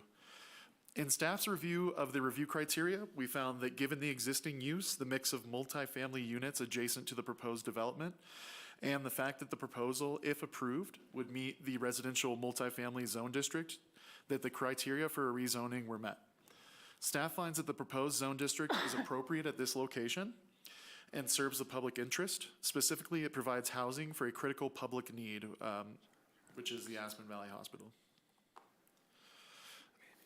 Moving on from that, we have the Affordable Housing Unit Special Review. The applicant requires special review of the housing units due to the size of the units and the below grade percentage of the units as well. In staff's review of these review criteria, APSHA and the Community Development Department recommend approval of the request with the conditions in the ordinance. Given the location, proposed use of the units, and proposed amenities in the units. APSHA believes that the additional windows, private deck or patio space, the fact that it's new construction with in-unit washer dryers, and other locational amenities meet the criteria for the special review of the affordable housing units. And to get to Rachel's point from earlier, APSHA recommends that the units that do not meet the 20% minimum floor area be deed restricted at category 2 or 3. And this does not affect the employees that AVH will be able to rent the units to, since the APSHA regulations have been updated to allow employers to place employees at a higher category or lower category unit as long as the employee works for that employer and is held to the rental rate for that category. And that's just a policy I'm concerned with going forward. Sure. To be clear. For growth management review, there are no annual allotments for affordable housing. However, the application still requires the allotments and must demonstrate compliance with the criteria. There are no new employees generated with this development, as it is affordable housing. And for this section, staff finds that all applicable criteria are either met or not applicable. Specifically, there are 7 purposes of the growth management quota system chapter. They are listed on this slide here. There are additional criteria in the GMQS chapter listed in Exhibit C of the packet, if you're interested in those. There's a long list of items in the Aspen Area Community Plan that support the health, safety, and wellness of the community that lists the hospital as a key figure in collaboration for the implementation of our goals. A strong health and human services sector can lead to better, healthier outcomes for all of our community. The Aspen Area Community Plan recognizes the importance of the hospital, its role, and its function in supporting our community. The lifelong Aspenite philosophy found in the Aspen Area Community Plan is that providing reasonable health and human services for anyone who calls the Aspen area home is integral to the long-term sustainability of our community. Staff believes that the development and design proposed maintains the character and ambiance of the city. It is located in East Aspen, where Cooper Avenue turns back into Highway 82 towards Independence Pass. This area of town has a mix of adjacent affordable housing multifamily projects.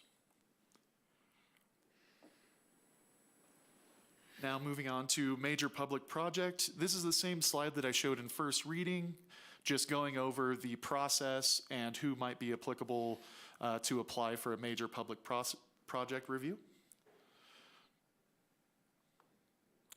Additionally, we had the timing requirements on this application. We are now at second reading, of course. The general review standards.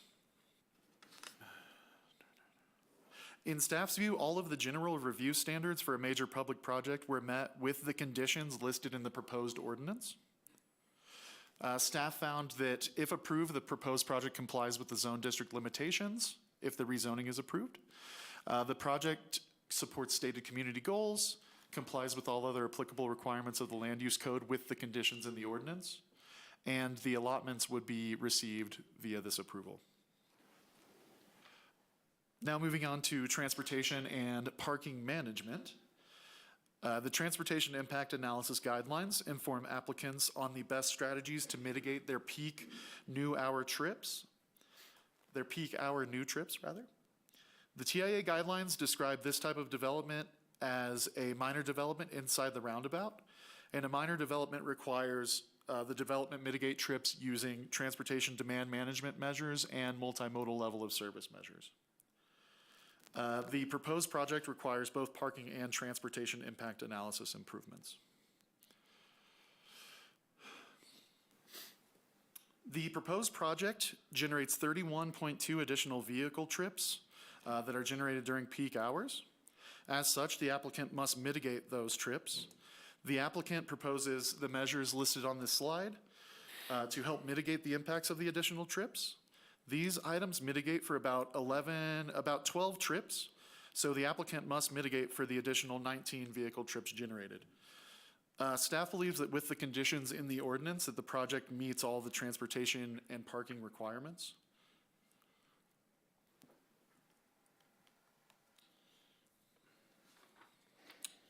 As Chris talked about, the parking required is 63 units on site.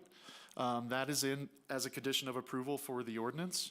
The parking proposed on site is 58 on-site parking spaces. I don't know how much Chris got into this in his presentation, but the applicant requests the ability to utilize off-site parking spaces to mitigate the additional 5 parking spaces that they are currently not providing.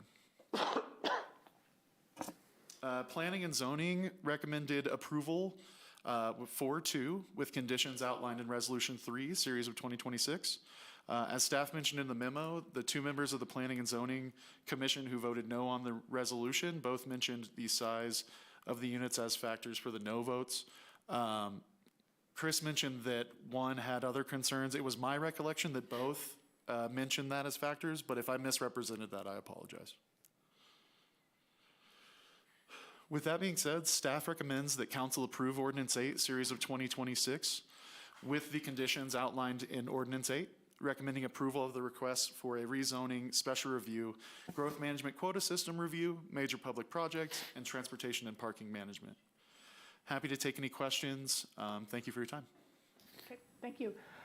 Can you go over just that one item a little more clearly, the timing issue, which we have the April 14th date of today as a hearing? That is part of what's in the state statute, is the code.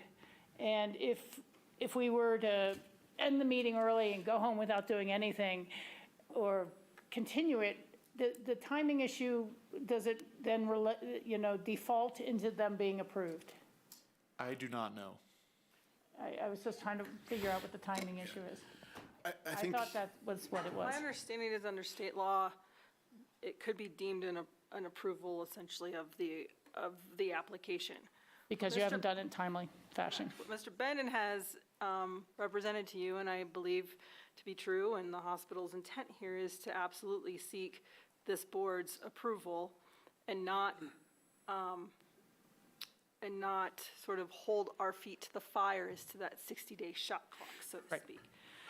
But to be fair, we want to move it forward. This is an option as the hospital is a political subdivision of the state. This is an option they have that other applicants don't have. Correct. Which is to enforce that shot clock provision and move their project forward. I think there might be some willingness here to agree to extend this date if more time is needed, but they're.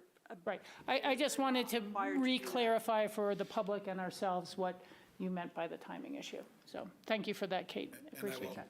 I agree with everything that Kate said, and I would also just say from the point at which this application was deemed complete, we're beyond the 60 days. Already. I mean, we've moved as quickly as we possibly could, and I think have shaped agendas to try to accommodate this. But I do think we are already beyond the 60 days. So I do think.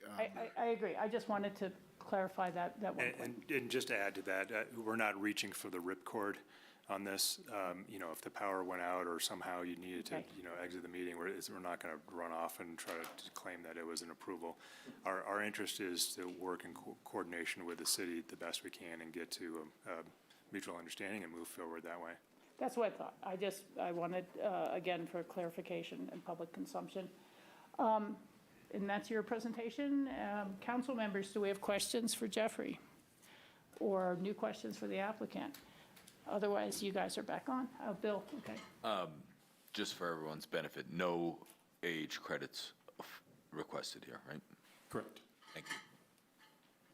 Thank you. very good. Well, you kind of heard my question, comments. I don't know if anybody else, John, you wanted to? Got some comments, no questions. Okay. I just want to point out that, like the West End housing proposal with the Institute, the Music Festival, and the Physics Center, these are entities that are building housing using their own money, which I think is really important right now, so that APSHA doesn't have to do it all. So I'd like to support this just on that alone, but with the work that went into their TIA ride share, the shuttle, all the efforts that is going into that, and APSHA's, I guess I'll call it an approval to reduce the sizes, the floor area ratio. It is a lot of concessions. We're going to have the public hearing before we make any final comments. Great. Okay. So if you'd like to respond to anything before we have the public comment, you're welcome to. Otherwise, we can respond after public comment. We'll do it now because it might shape people's comments that you might hear. Okay. So there was a question around reducing the density, expanding setbacks, and maybe enlarging the units, and I'll sort of address those all in one. AVH is in a position where the need is so critical. Their assets are so few. They've been holding this property. They are comfortable moving forward with the density as it's been proposed. The a nuance to that maybe helps understand is that the units are modular. So by reducing the density 10%, you don't just expand the units 10%. So there's geometrically there would need to be some reconfiguration, but the larger point there is that AVH is at a position, and their board is been very clear with their staff that this is a critical piece of their sort of infrastructure that they need to be able to continue to put on service. And then there was a question, and I don't know if we can grab the screen again, but there's a question around the windows. There are not windows above the plate height, and there might have been a graphic that there was a cross-section graphic, and it might have been a little bit misleading, but all the windows are sort of below the plate height. Yeah, that's a perfect one. So there's not windows up into the eaves, and all windows within the property will have proper shade coverings and so on. So hopefully that addresses yeah, as I said, the graphic went by really quickly, and I just wasn't sure with the archways if there was windows within them. It was probably the section cut that showed the elevated sort of higher airspace within the upper floor units, but those are not, okay. They don't have windows associated with them. Thank you. So with that, I think those are the questions that you had immediately, and we'll pull back for public comment. Okay. And just real quick, this is the graphic, just to clarify, I know you had mentioned during Jeffrey's presentation, this is updated and this has been enhanced landscaping that has been added since we've heard neighbor commentary. And I believe these were adjustments made between our first planning and zoning hearing and now. Okay, yeah, you guys had stepped out of the room when I asked the question. One of the graphics of the whole project from above showed you couldn't see any cars, and then this one looks like they're practically parked on the walkway. And it's clarified there's additional landscaping dealing with that. Correct. Okay. We will turn to, unless my council members have anything else to ask, public comment. We ask that you keep your comments to approximately 3 minutes, and we will ask you to give your name and whatever comments you have for the record. So we need to know who is saying what. And who would like to, John, would you like to speak first? Tom, why I keep doing with the last name? Like Nancy, Leslie, you probably Leslie all the time. Thank you for that. No, I didn't say. No, I mean, thank you to Christine. Thank you, Tom, for being here tonight and your letters.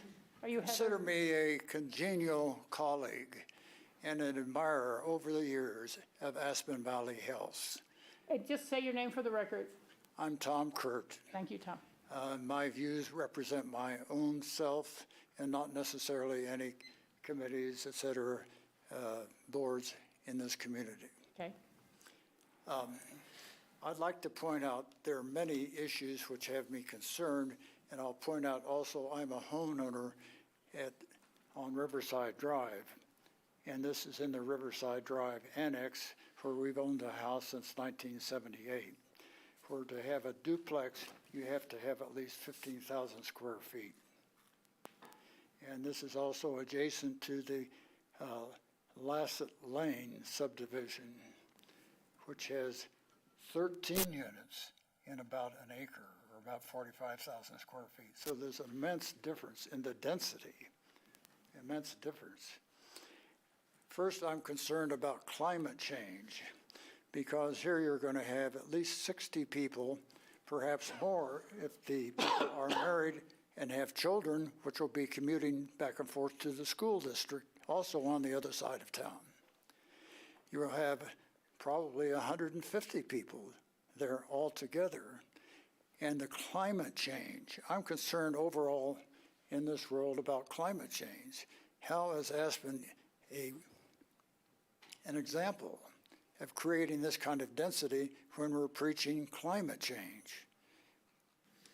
Next, I'm concerned about motor vehicle pollution, not just from the motor vehicles that the people will be driving, but also the school buses or the extra transportation.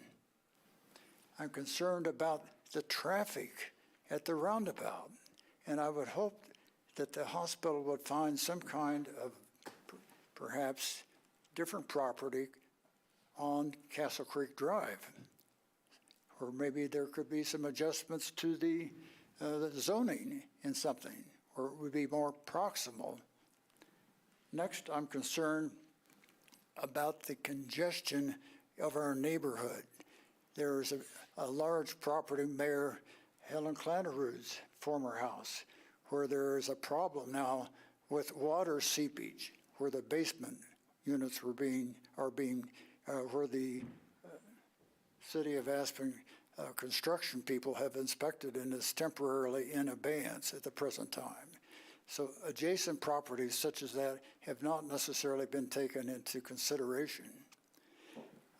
I'd like also to point out that there is an issue of congestion just in the city of Aspen. Do you want all of those vehicles going back and forth through the Main and Mill Street intersection and the traffic lights twice every day? Why cannot these employees be riding bicycles or even walking to work instead of creating the congestion in town? And that congestion, as you know, I'm involved in environmental health, and I served at one time as a fellow of the National Institute of Environmental Health Sciences and have performed environmental health research. The particulate matter. Tom, your 3 minutes are up. So you want to close up? I would like to, I brought a picture that I took just a few days ago of the property, with 25 units that shows one car parked there, perhaps a caretaker. If those 25 units are really needed, why aren't they being occupied now? Thank you. Can we give the photo to Nicole for the public record, since you've displayed it? Is it okay to keep that? Thank you again, and I'm here on a congenial, constructive basis for this community, all of us. I appreciate that. And I'm an admirer of Aspen Valley Hospital. Okay. Thank you very much. Additional public comment? Is there anyone else here? Please come from the back of the room. Okay.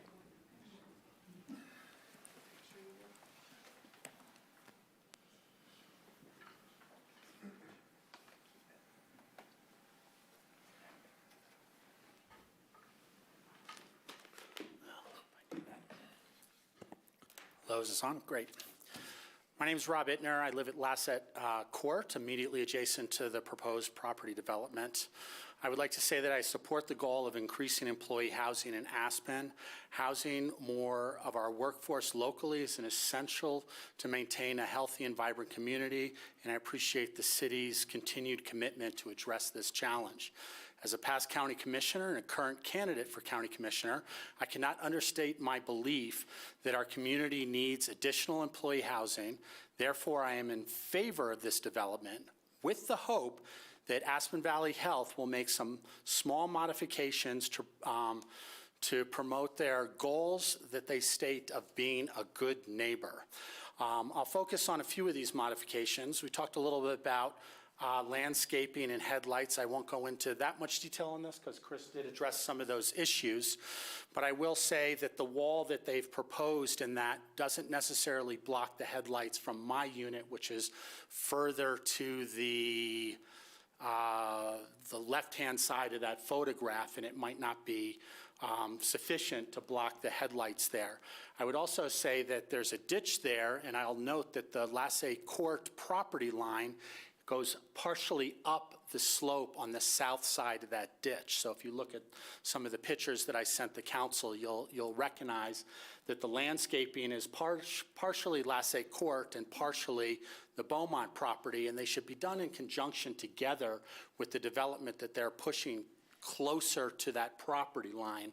And that development, there was a good outline for plans on that, but I think it could be improved with some collaboration between us and them, and I'd really like to work with them on that collaboration with those things.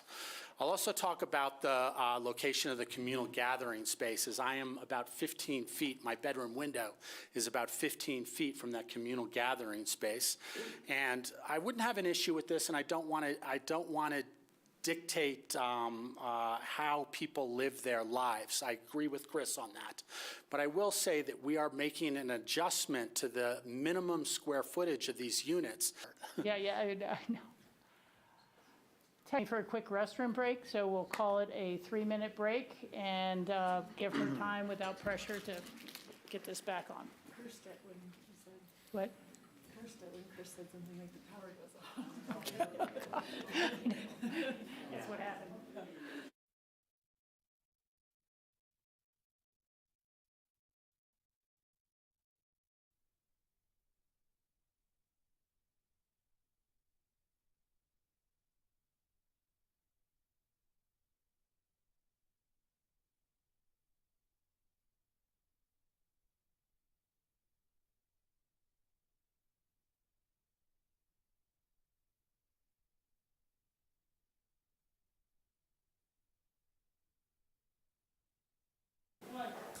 Welcome back. We had a little technical difficulties there, but we are back at the regular city council meeting of April 14th, and we are at the public comment section on the Aspen Valley Health Beaumont Affordable Housing Project. Mr. Ittner, will you please continue? Yeah, again, my name is Rob Ittner, and I live at the adjacent property at Lasse Court. I just went over a couple of points that I have also included in letters to the city council as well. But I'll kind of wrap up some of my stuff here, and I had a good little brief conversation while we were down there, and I think the Aspen Valley Health is recognizing their mission statement. So finally, I'd like to briefly reference Aspen Valley Health's mission and values, which emphasize community partnership, accountability to local residents, and fostering a healthy community. Because this project is being reviewed through a location and extent process, the Aspen Valley Health Board plays a critical decision-making role in the capacity. In that capacity, the board is responsible to the mission and values outlined in Aspen Valley Health's public materials, including its commitments to being a trusted community partner and being accountable to its neighbors. Workforce housing clearly supports Aspen Valley Health's community health goals and the community's goals as well. At the same time, those same values should support thoughtful integration into surrounding neighborhoods and responsiveness to community input. The relatively modest mitigation measures suggested here, along with other things you'll hear tonight and from the City Council, and along with a possible small reduction of 5 to 10% of density if needed needed to improve the site's compatibility with its neighborhood could represent a reasonable balance that helps the project meet both the housing objectives and Aspen Valley Health's stated goals of working collaboratively with the surrounding community and being a good neighbor. So I'd like to thank Aspen Valley Health for bringing this project forward, and City Council to their commitment to employee housing. I think it's one of the most important things, having been a past business owner in this valley, that we need.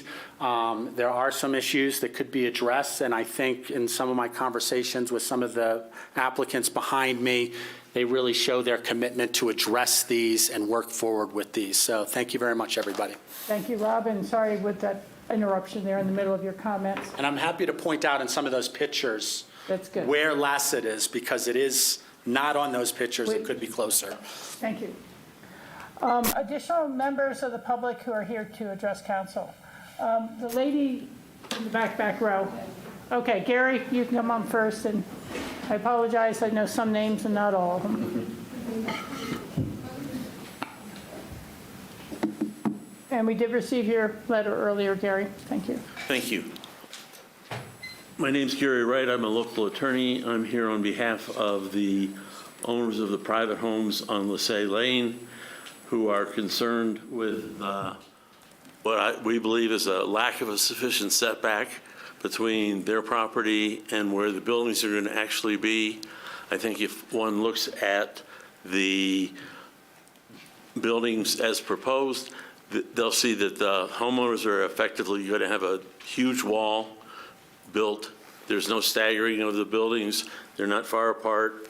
And the homeowners would certainly appreciate what the mayor had to say tonight about having the development that the hospital is doing, which is a wonderful thing, and it's necessary, and we appreciate all those things. We just think there's some minor adjustments with the setback and with the building design that can significantly reduce the negative impacts on the neighbors.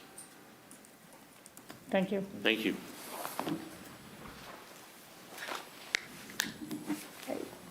Now, in the back row, come on up.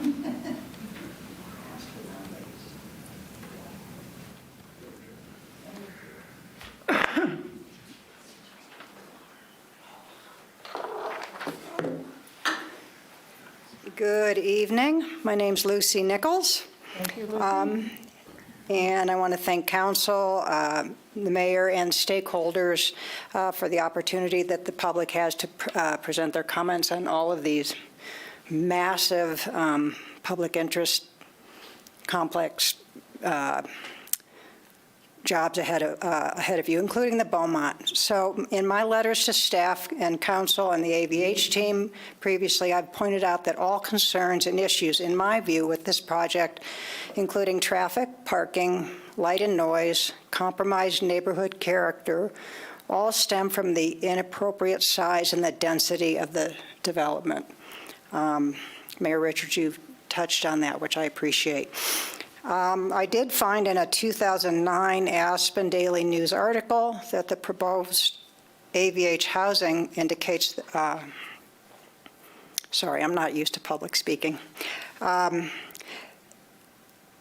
their intention was to tear down the Beaumont and rebuild 20 units. This was stated in the newspaper in 2009. At the time, CEO David Ressler quoted as saying that they are optimistic the hospital can find a way to redevelop the site with the neighborhood's support, and quote, "We will certainly be sensitive to the neighbors," unquote. Tripling that amount seems to me disingenuous. And I know times change, but this is tripling from 20 to 60. And I understand AVH wants to maximize the asset, but this one property alone isn't the answer to all. It's not the panacea. As Bill floated at the first reading, what other properties do they own or can acquire or can team with APSHA to accomplish what they need? And to Chris's point earlier, there's a secret site somewhere, apparently, where additional parking can be put, and why not some of the units shifted from the Beaumont site to the secret site? The staff report that was dated today on page 3 recommended denial. They noticed that P&Z recommended denial. They also mentioned about proximate affordable housing projects that are cited in page 5. And they say that these set a precedent and are indicative of compatibility. But I should point out to you that none of these projects are larger than 15 units versus 60. All of the larger complexes are in West Aspen, Burlingame, Marolt, Truscott, Castle Ridge, and finally Lumberyard. And there are few free market complexes as big as this, except in maybe downtown core, and they're several decades old. On page 16, it mentions the need for employees to sometimes return to the hospital as quickly as possible. And if you live in the East End, you know that that traverse through the entirety of town to the West Aspen site is entirely dependent on the day, the time, the season, and a rapid response is likely impossible. That was pretty much your 3 minutes if you want to wrap up with final comments. I'll just say I think mostly I want to focus on the density issue, and I think that all the other concerns can be resolved with that. Thank you for your time. Thank you. Thanks. Appreciate that. We have some names online watching the meeting, but I don't see any hands raised as if they would like to speak during the public comment. So just pointing that out for Jared, Pete, Elaine, and Bill, you need to raise a hand if you'd like to speak during the public comment. Are any of the other members here in the audience care to speak on public comments? There being none, I will close the public hearing and bring this back to council. Council members, we've heard a lot of good information. Okay, thank you. We've heard a lot of good information tonight. We've heard some neighbors' concerns, and we've received a number of letters as well with those concerns. I'm just going to ask, how do people feel? Are there either amendments they would like to make to the resolution or broader comments, and see where we can shape it from there? Bill. I'm going to do something that maybe we don't usually do and turn back to the applicants and say, you know, do you think there's a way to address some or all of the neighbors' concerns, either on the spot or putting some work into the design and coming back, if you're willing to do that? From what I heard, they seem to be manageable. So Are you speaking about like total unit number density or just the parking issues and set yard? I'm not speaking to any specifics. I'd like them to take what they heard and see what they can manage to compromise with and what they can't. Okay, thank you. That's what I would love to see happen. Sam? More or less the same, as especially since we only have so much control over this, and I just want to say good fences make good neighbors as a metaphor, but basically because of your density, because of the light, noise, visual, and resource impacts, obviously you have neighbors that are very close to you, including an affordable housing complex, and just trying to make this design work with them in mind. And I think Rachel kind of said it best when she said you don't want that backlash from building a project that is very much against the neighbors. You want to work with your neighbors. You've heard very specific concerns. It's tough to reduce density because I know how much time and energy and cost goes into these projects, but honestly, it probably would be good to reduce density in this area, but I understand why you probably don't want to. But even so, I think you can do this project in a tasteful way that addresses things like parking, light, noise, visual, resource impacts, and traffic. And those, if you hit on those chords, you can have a good project and hopefully happy neighbors next to you. But again, I think the backlash would come in future projects when you ask for bonds or other sorts of support if you don't listen to your neighbors this time around, which I'm sure you have and will continue to do so. So thank you. Thank you. This end of the table.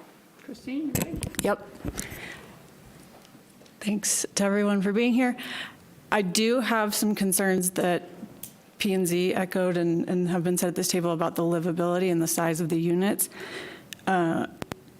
You've said long-term for hospital employees, but I'm not sure how long people will live in units that size. I don't think we'll have families there, so that is probably not of concern. But I have a different feeling than some of what council said, and I think that density is a housing solution. I think it's an environmental solution, and this seems like an appropriate place to increase density. It's on the highway, it's walkable to town, it's within a couple miles of their employer. I've said it at this council table before, but I want to continue to support employers who are building units for their employees. And to me, this does it. So I'm supportive of what you brought forward. Thank you, Christine. John? Yeah, it kind of fits hand in hand with what I was saying earlier. I think,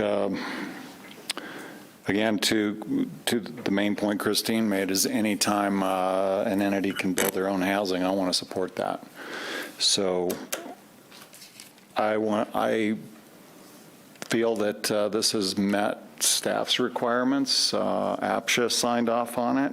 That's actually good enough for me. I want to move this forward. I support it. Thank you.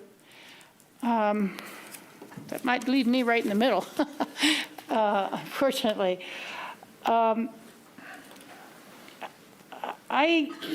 think that on any of these things that we're discussing and arguing about perhaps or debating can be looked at from two different sides. And so, we can worry about climate change of these people living here in town, and we can worry about climate change of people driving 45 minutes up from Glenwood Springs.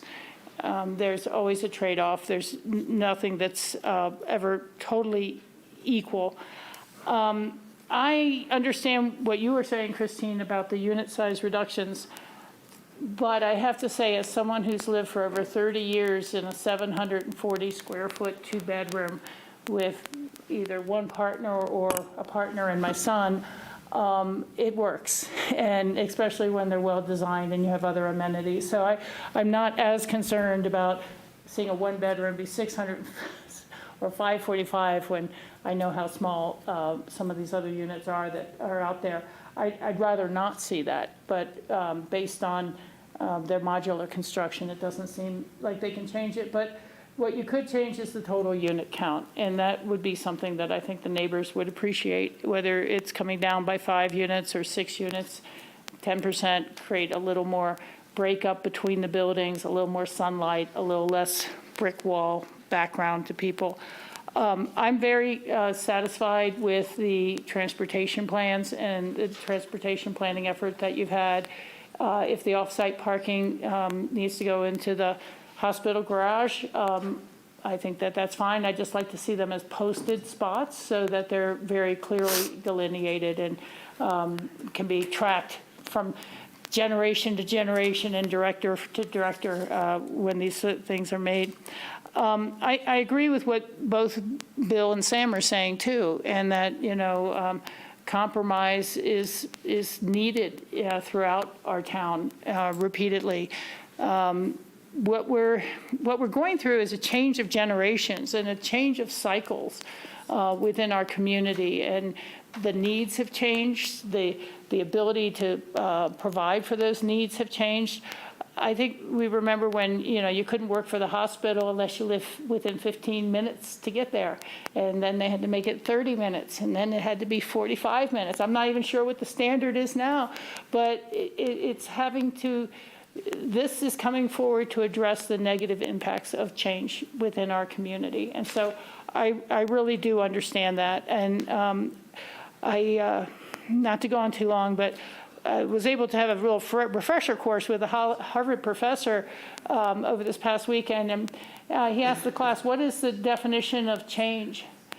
And everyone looked at each other, and he said, it's loss. Even if there's better benefits on the other side, you're losing a familiar pattern, you're losing something that had always been that way.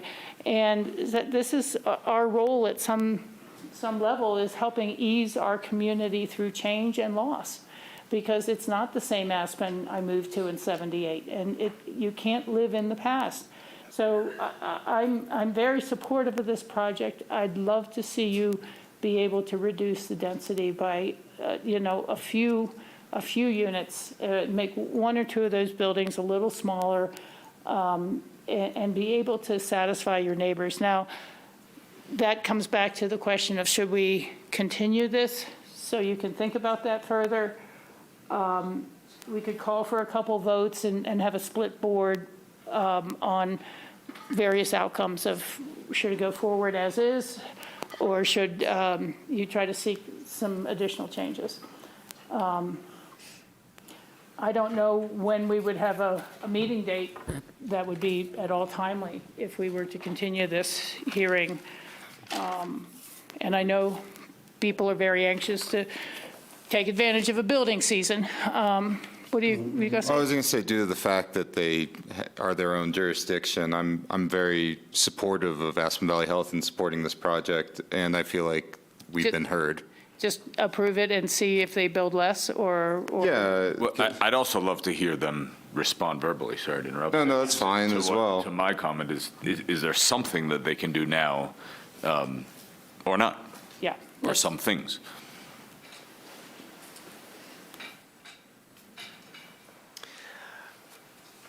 I think where AVH is they are, as I mentioned before, in desperate need of the affordable housing and the particular program that is presented.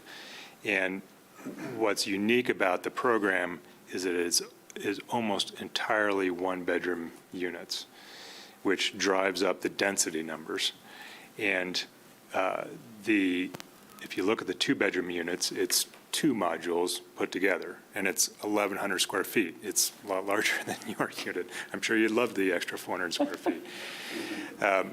And if we were stitching 2 modules together or 3 modules together, like you see in a lot of developments, 2-bedroom units, 3-bedroom units, we would not be having the conversation about the unit sizes because they'd be well over the APSHA standards.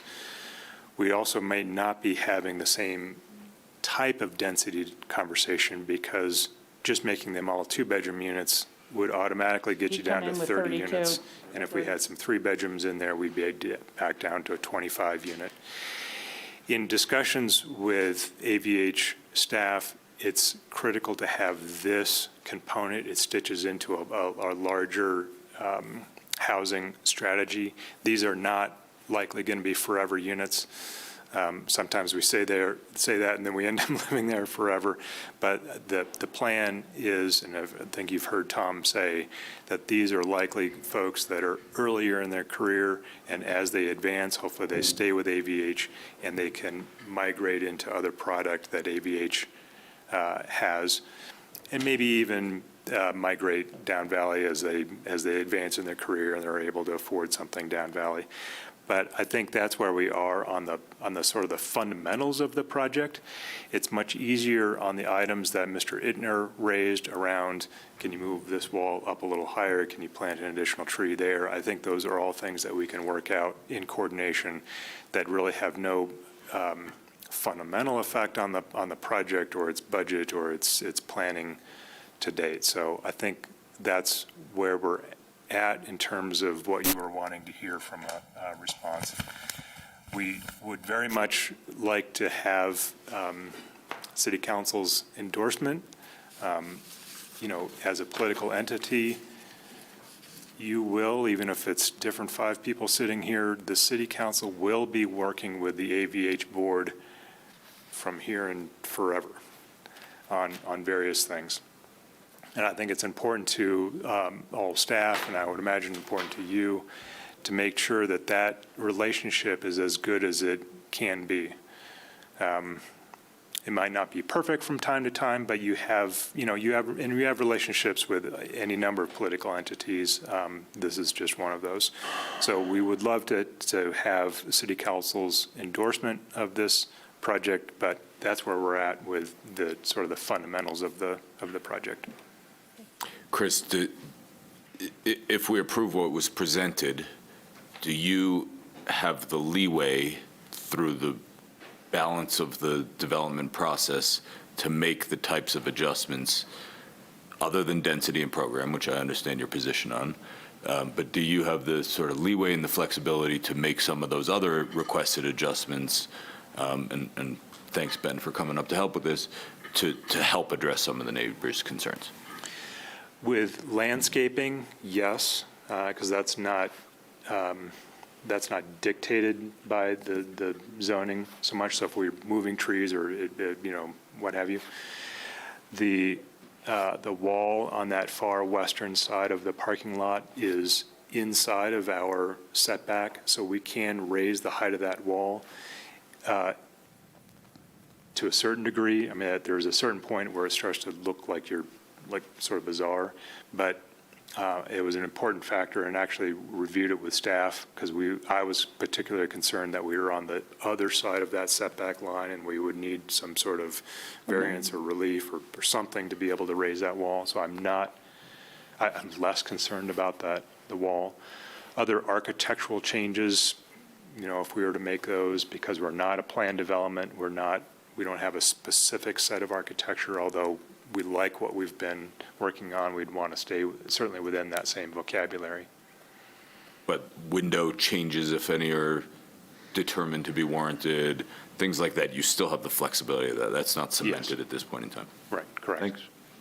The only thing I would add to that is I do think it's one of the advantages of using underlying zoning and the kind of basic foundation of the land use code is that when we do a planned development, it really is locking that project into the very specific things that are approved. So I do think that, in supportive of what Chris just said, that changes to site planning, changes to landscape are, as long as they're consistent with our basic development standards when we go through building permit review, like the project can make those kinds of changes in response to, any of the concerns that were addressed today. I will say that just because of, I understand what's being proposed on the site, like I do think,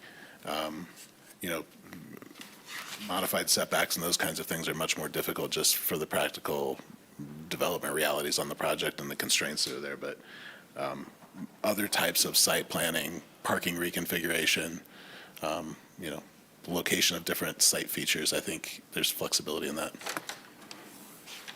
What about, this is my last question, I promise. What about if they wanted to reduce the parking count to provide for some flexibility in siting structures? Is that something we would want to address tonight?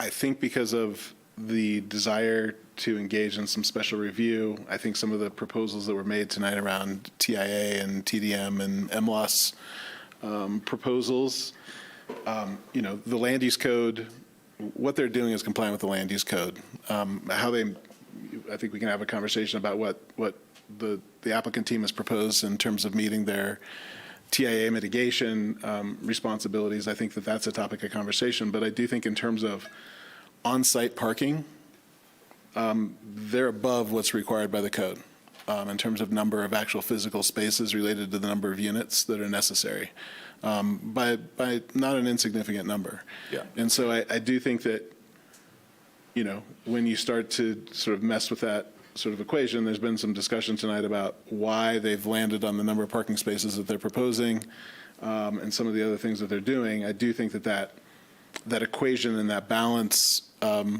might need reconsideration, but I do think in terms of being compliant with some of the basic thresholds in the code about number of on-site parking, they would remain in compliance with that. And it's not cemented by what we do tonight, right? So they presented 58. If they came back with 53, which is far above the minimum required, and they said, yeah, we're reducing the parking, but we've improved all these other things as we've worked with the neighbors.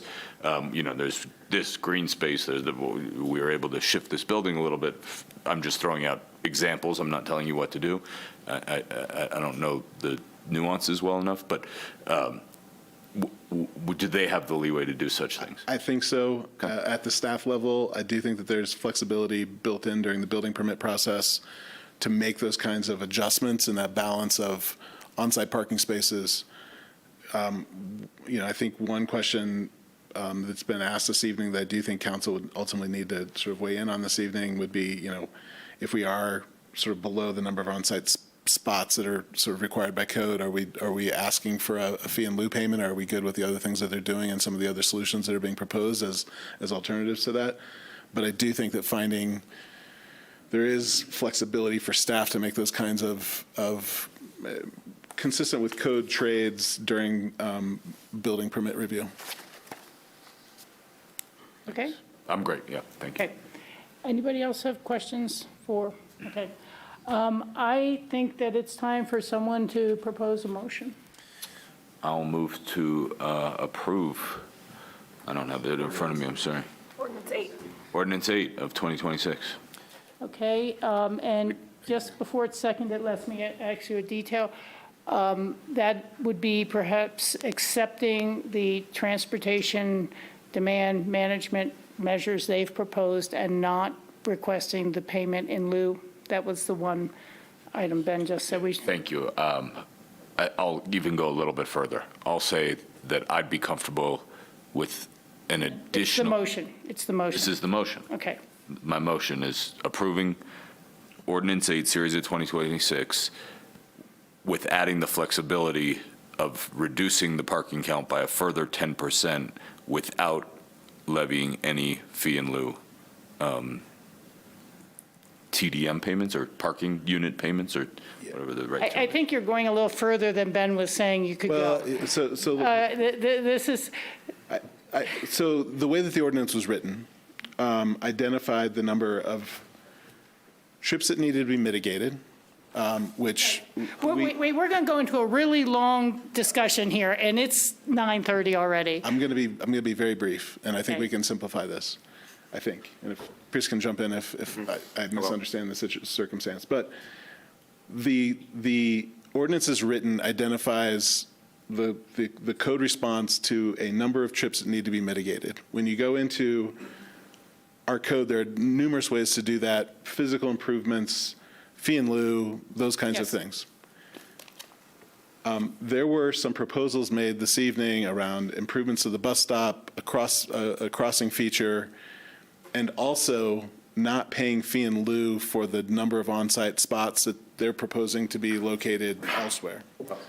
And so two things that I do think that you're being asked to approve on top of the ordinance as written is, are you okay with the fee in lieu for the absent parking spaces not being made, and allowing off-site spots as an alternative? And two, allowing the proposal of bus site improvements and crosswalk things to mitigate for the TIA mitigation requirements. Okay.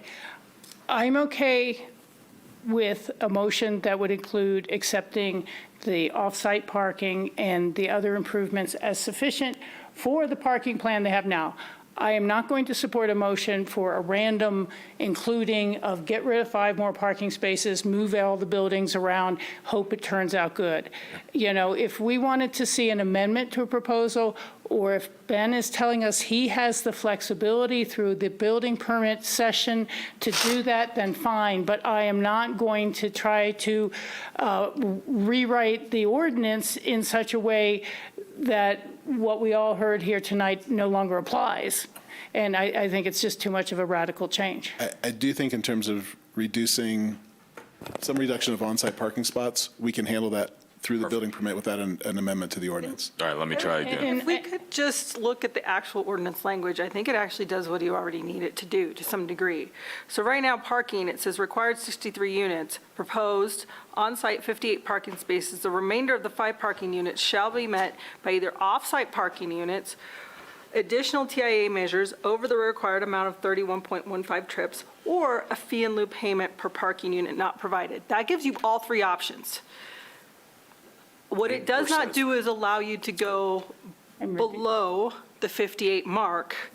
I think that if it still met with underlying zoning, staff could approve that administratively, and it does not affect your ability to utilize one of these 3 options to address the TIA requirements. So I think it's written, and Ben can disagree with me because he's the expert on this, but I think it kind of does what it needs to I'll do. try again as long as no one disagrees. We agree with that. Okay, So that, wait, let's just start again. So that's just We a need a straight motion. approval of the ordinance. Great. I'll move to approve ordinance 8, series of 2026 as written. Seconded. Thank you. Been moved and seconded. Comments from council before vote? Anybody have any comments? Madam Mayor, Yes, Chris? the ordinance as written has a requirement that we provide cash in lieu for the remaining TIA trips that are not met. Kate And I just think- said that it didn't. She said it could be off-site or payment in lieu. There's a "or" in there. Yeah, there's two things. There's a parking requirement, that's what Kate was referring to. There's a TIA requirement, and what I'm hearing from council is that our provision of the shuttle and the rapid flash contribution and so on was sufficient. If that's your perspective, then there are some changes to the ordinance language. Well, Good can I timing. interrupt, Chris? I Yeah. think there's a sentence in here that actually addresses that as well. Section 4, Part 1, the last sentence, according to the land use code, the applicants may utilize fee in lieu contributions for the unmitigated trips or parking spaces. Yeah, but that's still a $300,000 payment. So our proposal is the section 4 that you're looking at right now, the language starting, however, the applicant's TIA still shows estimated 19.7. That language that Jeff has highlighted be deleted from the ordinance. The language above has all the obligations of the rapid flash, the shuttle system, the additional bikes, et cetera. The language from the however below speaks to the additional TIA obligations that don't account for all the things that AVH is doing. So our suggestion would be to delete that language, and then we have one other deletion in that chart that you were showing earlier. I'm not comfortable with all this change happening at the table. I really am not. You know, it seems that without deleting it, if it was amended in the motion or something like that, to say, we'll accept the 4 parking spaces off-site up at the hospital. If there was additional payment in lieu other than that, I'm missing out on it. It was just those 4 spaces that weren't in the 4 measures. That was all that needed to really get rid of the 300,000. Yeah, there's the application, and sorry this is confusing. There's 2 obligations that sound very similar. There's the number of parking spaces that we are providing 58 of the 63, with an additional 5 to be at the AVH campus. Thank you. And that's it. And as soon as we provide those, and we'll post them, mark them, and so on, then we're good. And Kate is correct. The language already allows us to do that, so there's no change to the ordinance. Okay. The second provision is this transportation impact analysis. And that's where I was saying, all the things that the AVH is doing Okay, currently I got you now. I'm sorry to are separate not those. recognized in that. And so when they're not recognized, it says, well, you have an additional, even though you're doing all these things, you have an additional 19 trips to mitigate. And because we're out of things to do, it would translate to about a $300,000 payment. What we're suggesting is that language in section 4, the top part of it, that deals with, here's the things that we're doing, the additional shuttle, the rapid flash, the additional bikes, the electric bike fleet, that be accepted as that's satisfactory. That's what I heard council say, which would translate into deleting that language that starts at however down through the remainder of that part, of that paragraph. Chris, will you show me the other thing you wanted to have deleted, please? You said in the chart. Yes, the chart there, transportation mitigation, that language says, see section 4. instead of that language regarding the 31.5 vehicle trips. Jeff and Ben, if we are in agreement with this conceptually, are you okay with these deletions? I believe so, yes. Okay. The interesting part to me, and it may fly, it may be fine, we're essentially saying we're going to give away $300,000 that would have gone into transportation demand management measures throughout the community, whether that was supporting WeCycle locations or WeCycles coming out earlier in the summer, or even future maintenance of that bus stop after it's done. So this is the real question, is we're being asked, should we make a $300,000 contribution to Aspen Valley Hospital?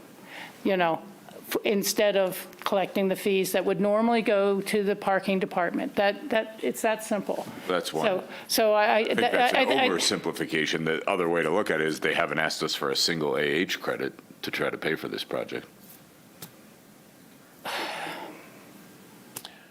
I would suggest also that the things that they are proposing in that paragraph above this, the section that's proposed to be deleted, right, are not things without financial costs. Right. Well, that are significant. This is what is bothering me. I would rather have it written to say that we are accepting those things in the bus and the flashing and everything like that as mitigation for the 19 trips, rather than just say we're deleting this and we're trusting that those equal it. Because I'm looking at what future applications will say we did, whether it's a public entity or a private entity. And what we're really doing is saying we are accepting these other amenities, these other improvements for the 19. So let's just say that rather than. That works for us. Okay, I'd like to propose a friendly amendment to my motion.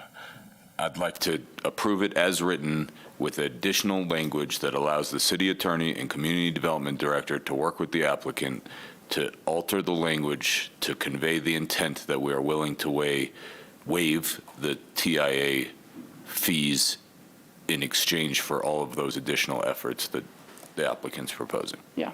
And I would maybe suggest, as opposed to waive, because I think I'm hearing maybe it's We're not waiving it, we're accepting this. You're deeming them to be sufficient.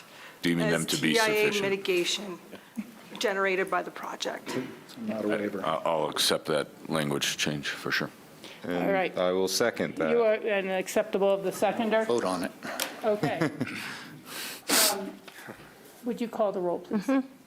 Counselor Benedetti? Yes. Counselor Doyle? Yes. Counselor Guth? Yes. Counselor Rose? Yes. Mayor Richards? Yes.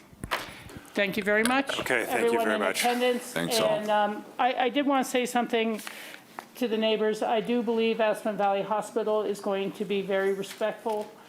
Change is hard for all of us, but having lived through decades of housing disputes and changes, they never are as terrible as people feel they would be. They've never turned out to be the people with clotheslines on porches and playing a banjo on the steps, and it's all turned out to be really pretty good stuff. And this is very important for our community. I really appreciate you bringing it forward. Thank you. Thank you all. Thanks. Thank you. We have another item on our agenda for finishing this part of the meeting. This is a resolution which is stating our opposition. Guys, we're going to try and finish up quickly. If you can take conversations in the hall.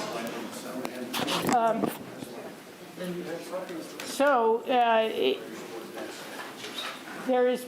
You guys have heard me talk about 175 before. Yes. I've given you a copy of a letter that the RAFTA board is sending in opposition.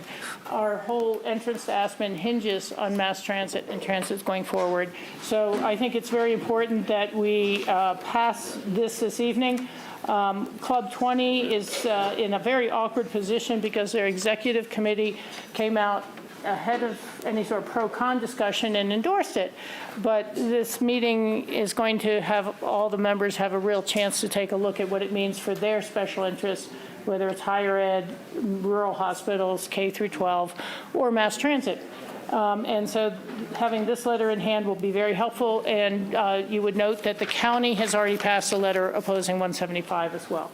So if there's anyone who would like to make a motion on that action item, we can have it done. I'll make a motion to approve Resolution 48, Series 2026. Second. Has been made and seconded. Will you call the roll, please, Nicole? Counselor Benedetti? Yes. Counselor Doyle? Yes. Counselor Youth? Yes. Counselor Rose? Yes. Mayor Richards? Yes. Thank you very much. We now have some executive session material to cover quickly. I will have the attorney do the citations because she does it a lot cleaner than I do. And we will not be adjourning in this room again. We will be adjourning from our council chambers down below. Thank you, Mayor.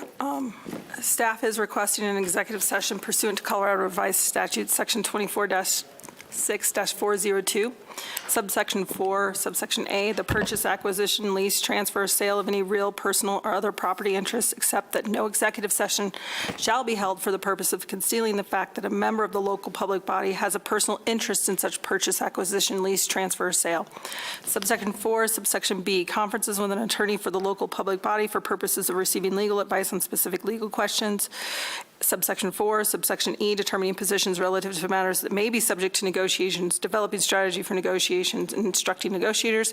And subsection 4, subsection F, personnel. We basically hit them all. The specific items of discussion involve the following: the lease, transfer, acquisition of real property or property interests, and contract negotiations and communications with council regarding such subjects. Due to market forces, negotiation strategies, and confidential demands of parties involved, and necessitated by the subject of the specific legal advice, which further disclosure would be detrimental to the city's strategic position, the exact properties cannot be disclosed. The second item is the annual review of Kate Johnson, the city attorney, which is me. Thank you. Those are the items we're requesting an executive session on. As Mr. Doyle likes to remind me, we will keep a recording of that executive session for not less than 90 days. That will be held by the clerk. And again, my understanding is you would convene both the regular meeting and the executive session out of the electric pass conference room, as no further business is needed on your agenda. Thank you. Is there a motion to that effect? So moved. Second. It has been moved and seconded to go into executive session. Will you call the roll, please, Nicole? Counselor Benedetti? Yes. Counselor Doyle? Yes. Counselor Youth? Yes. Counselor Rose? Yes. Mayor Richards? Yes. Thank you very much. Thank you, Grassroots TV. We always appreciate you being here.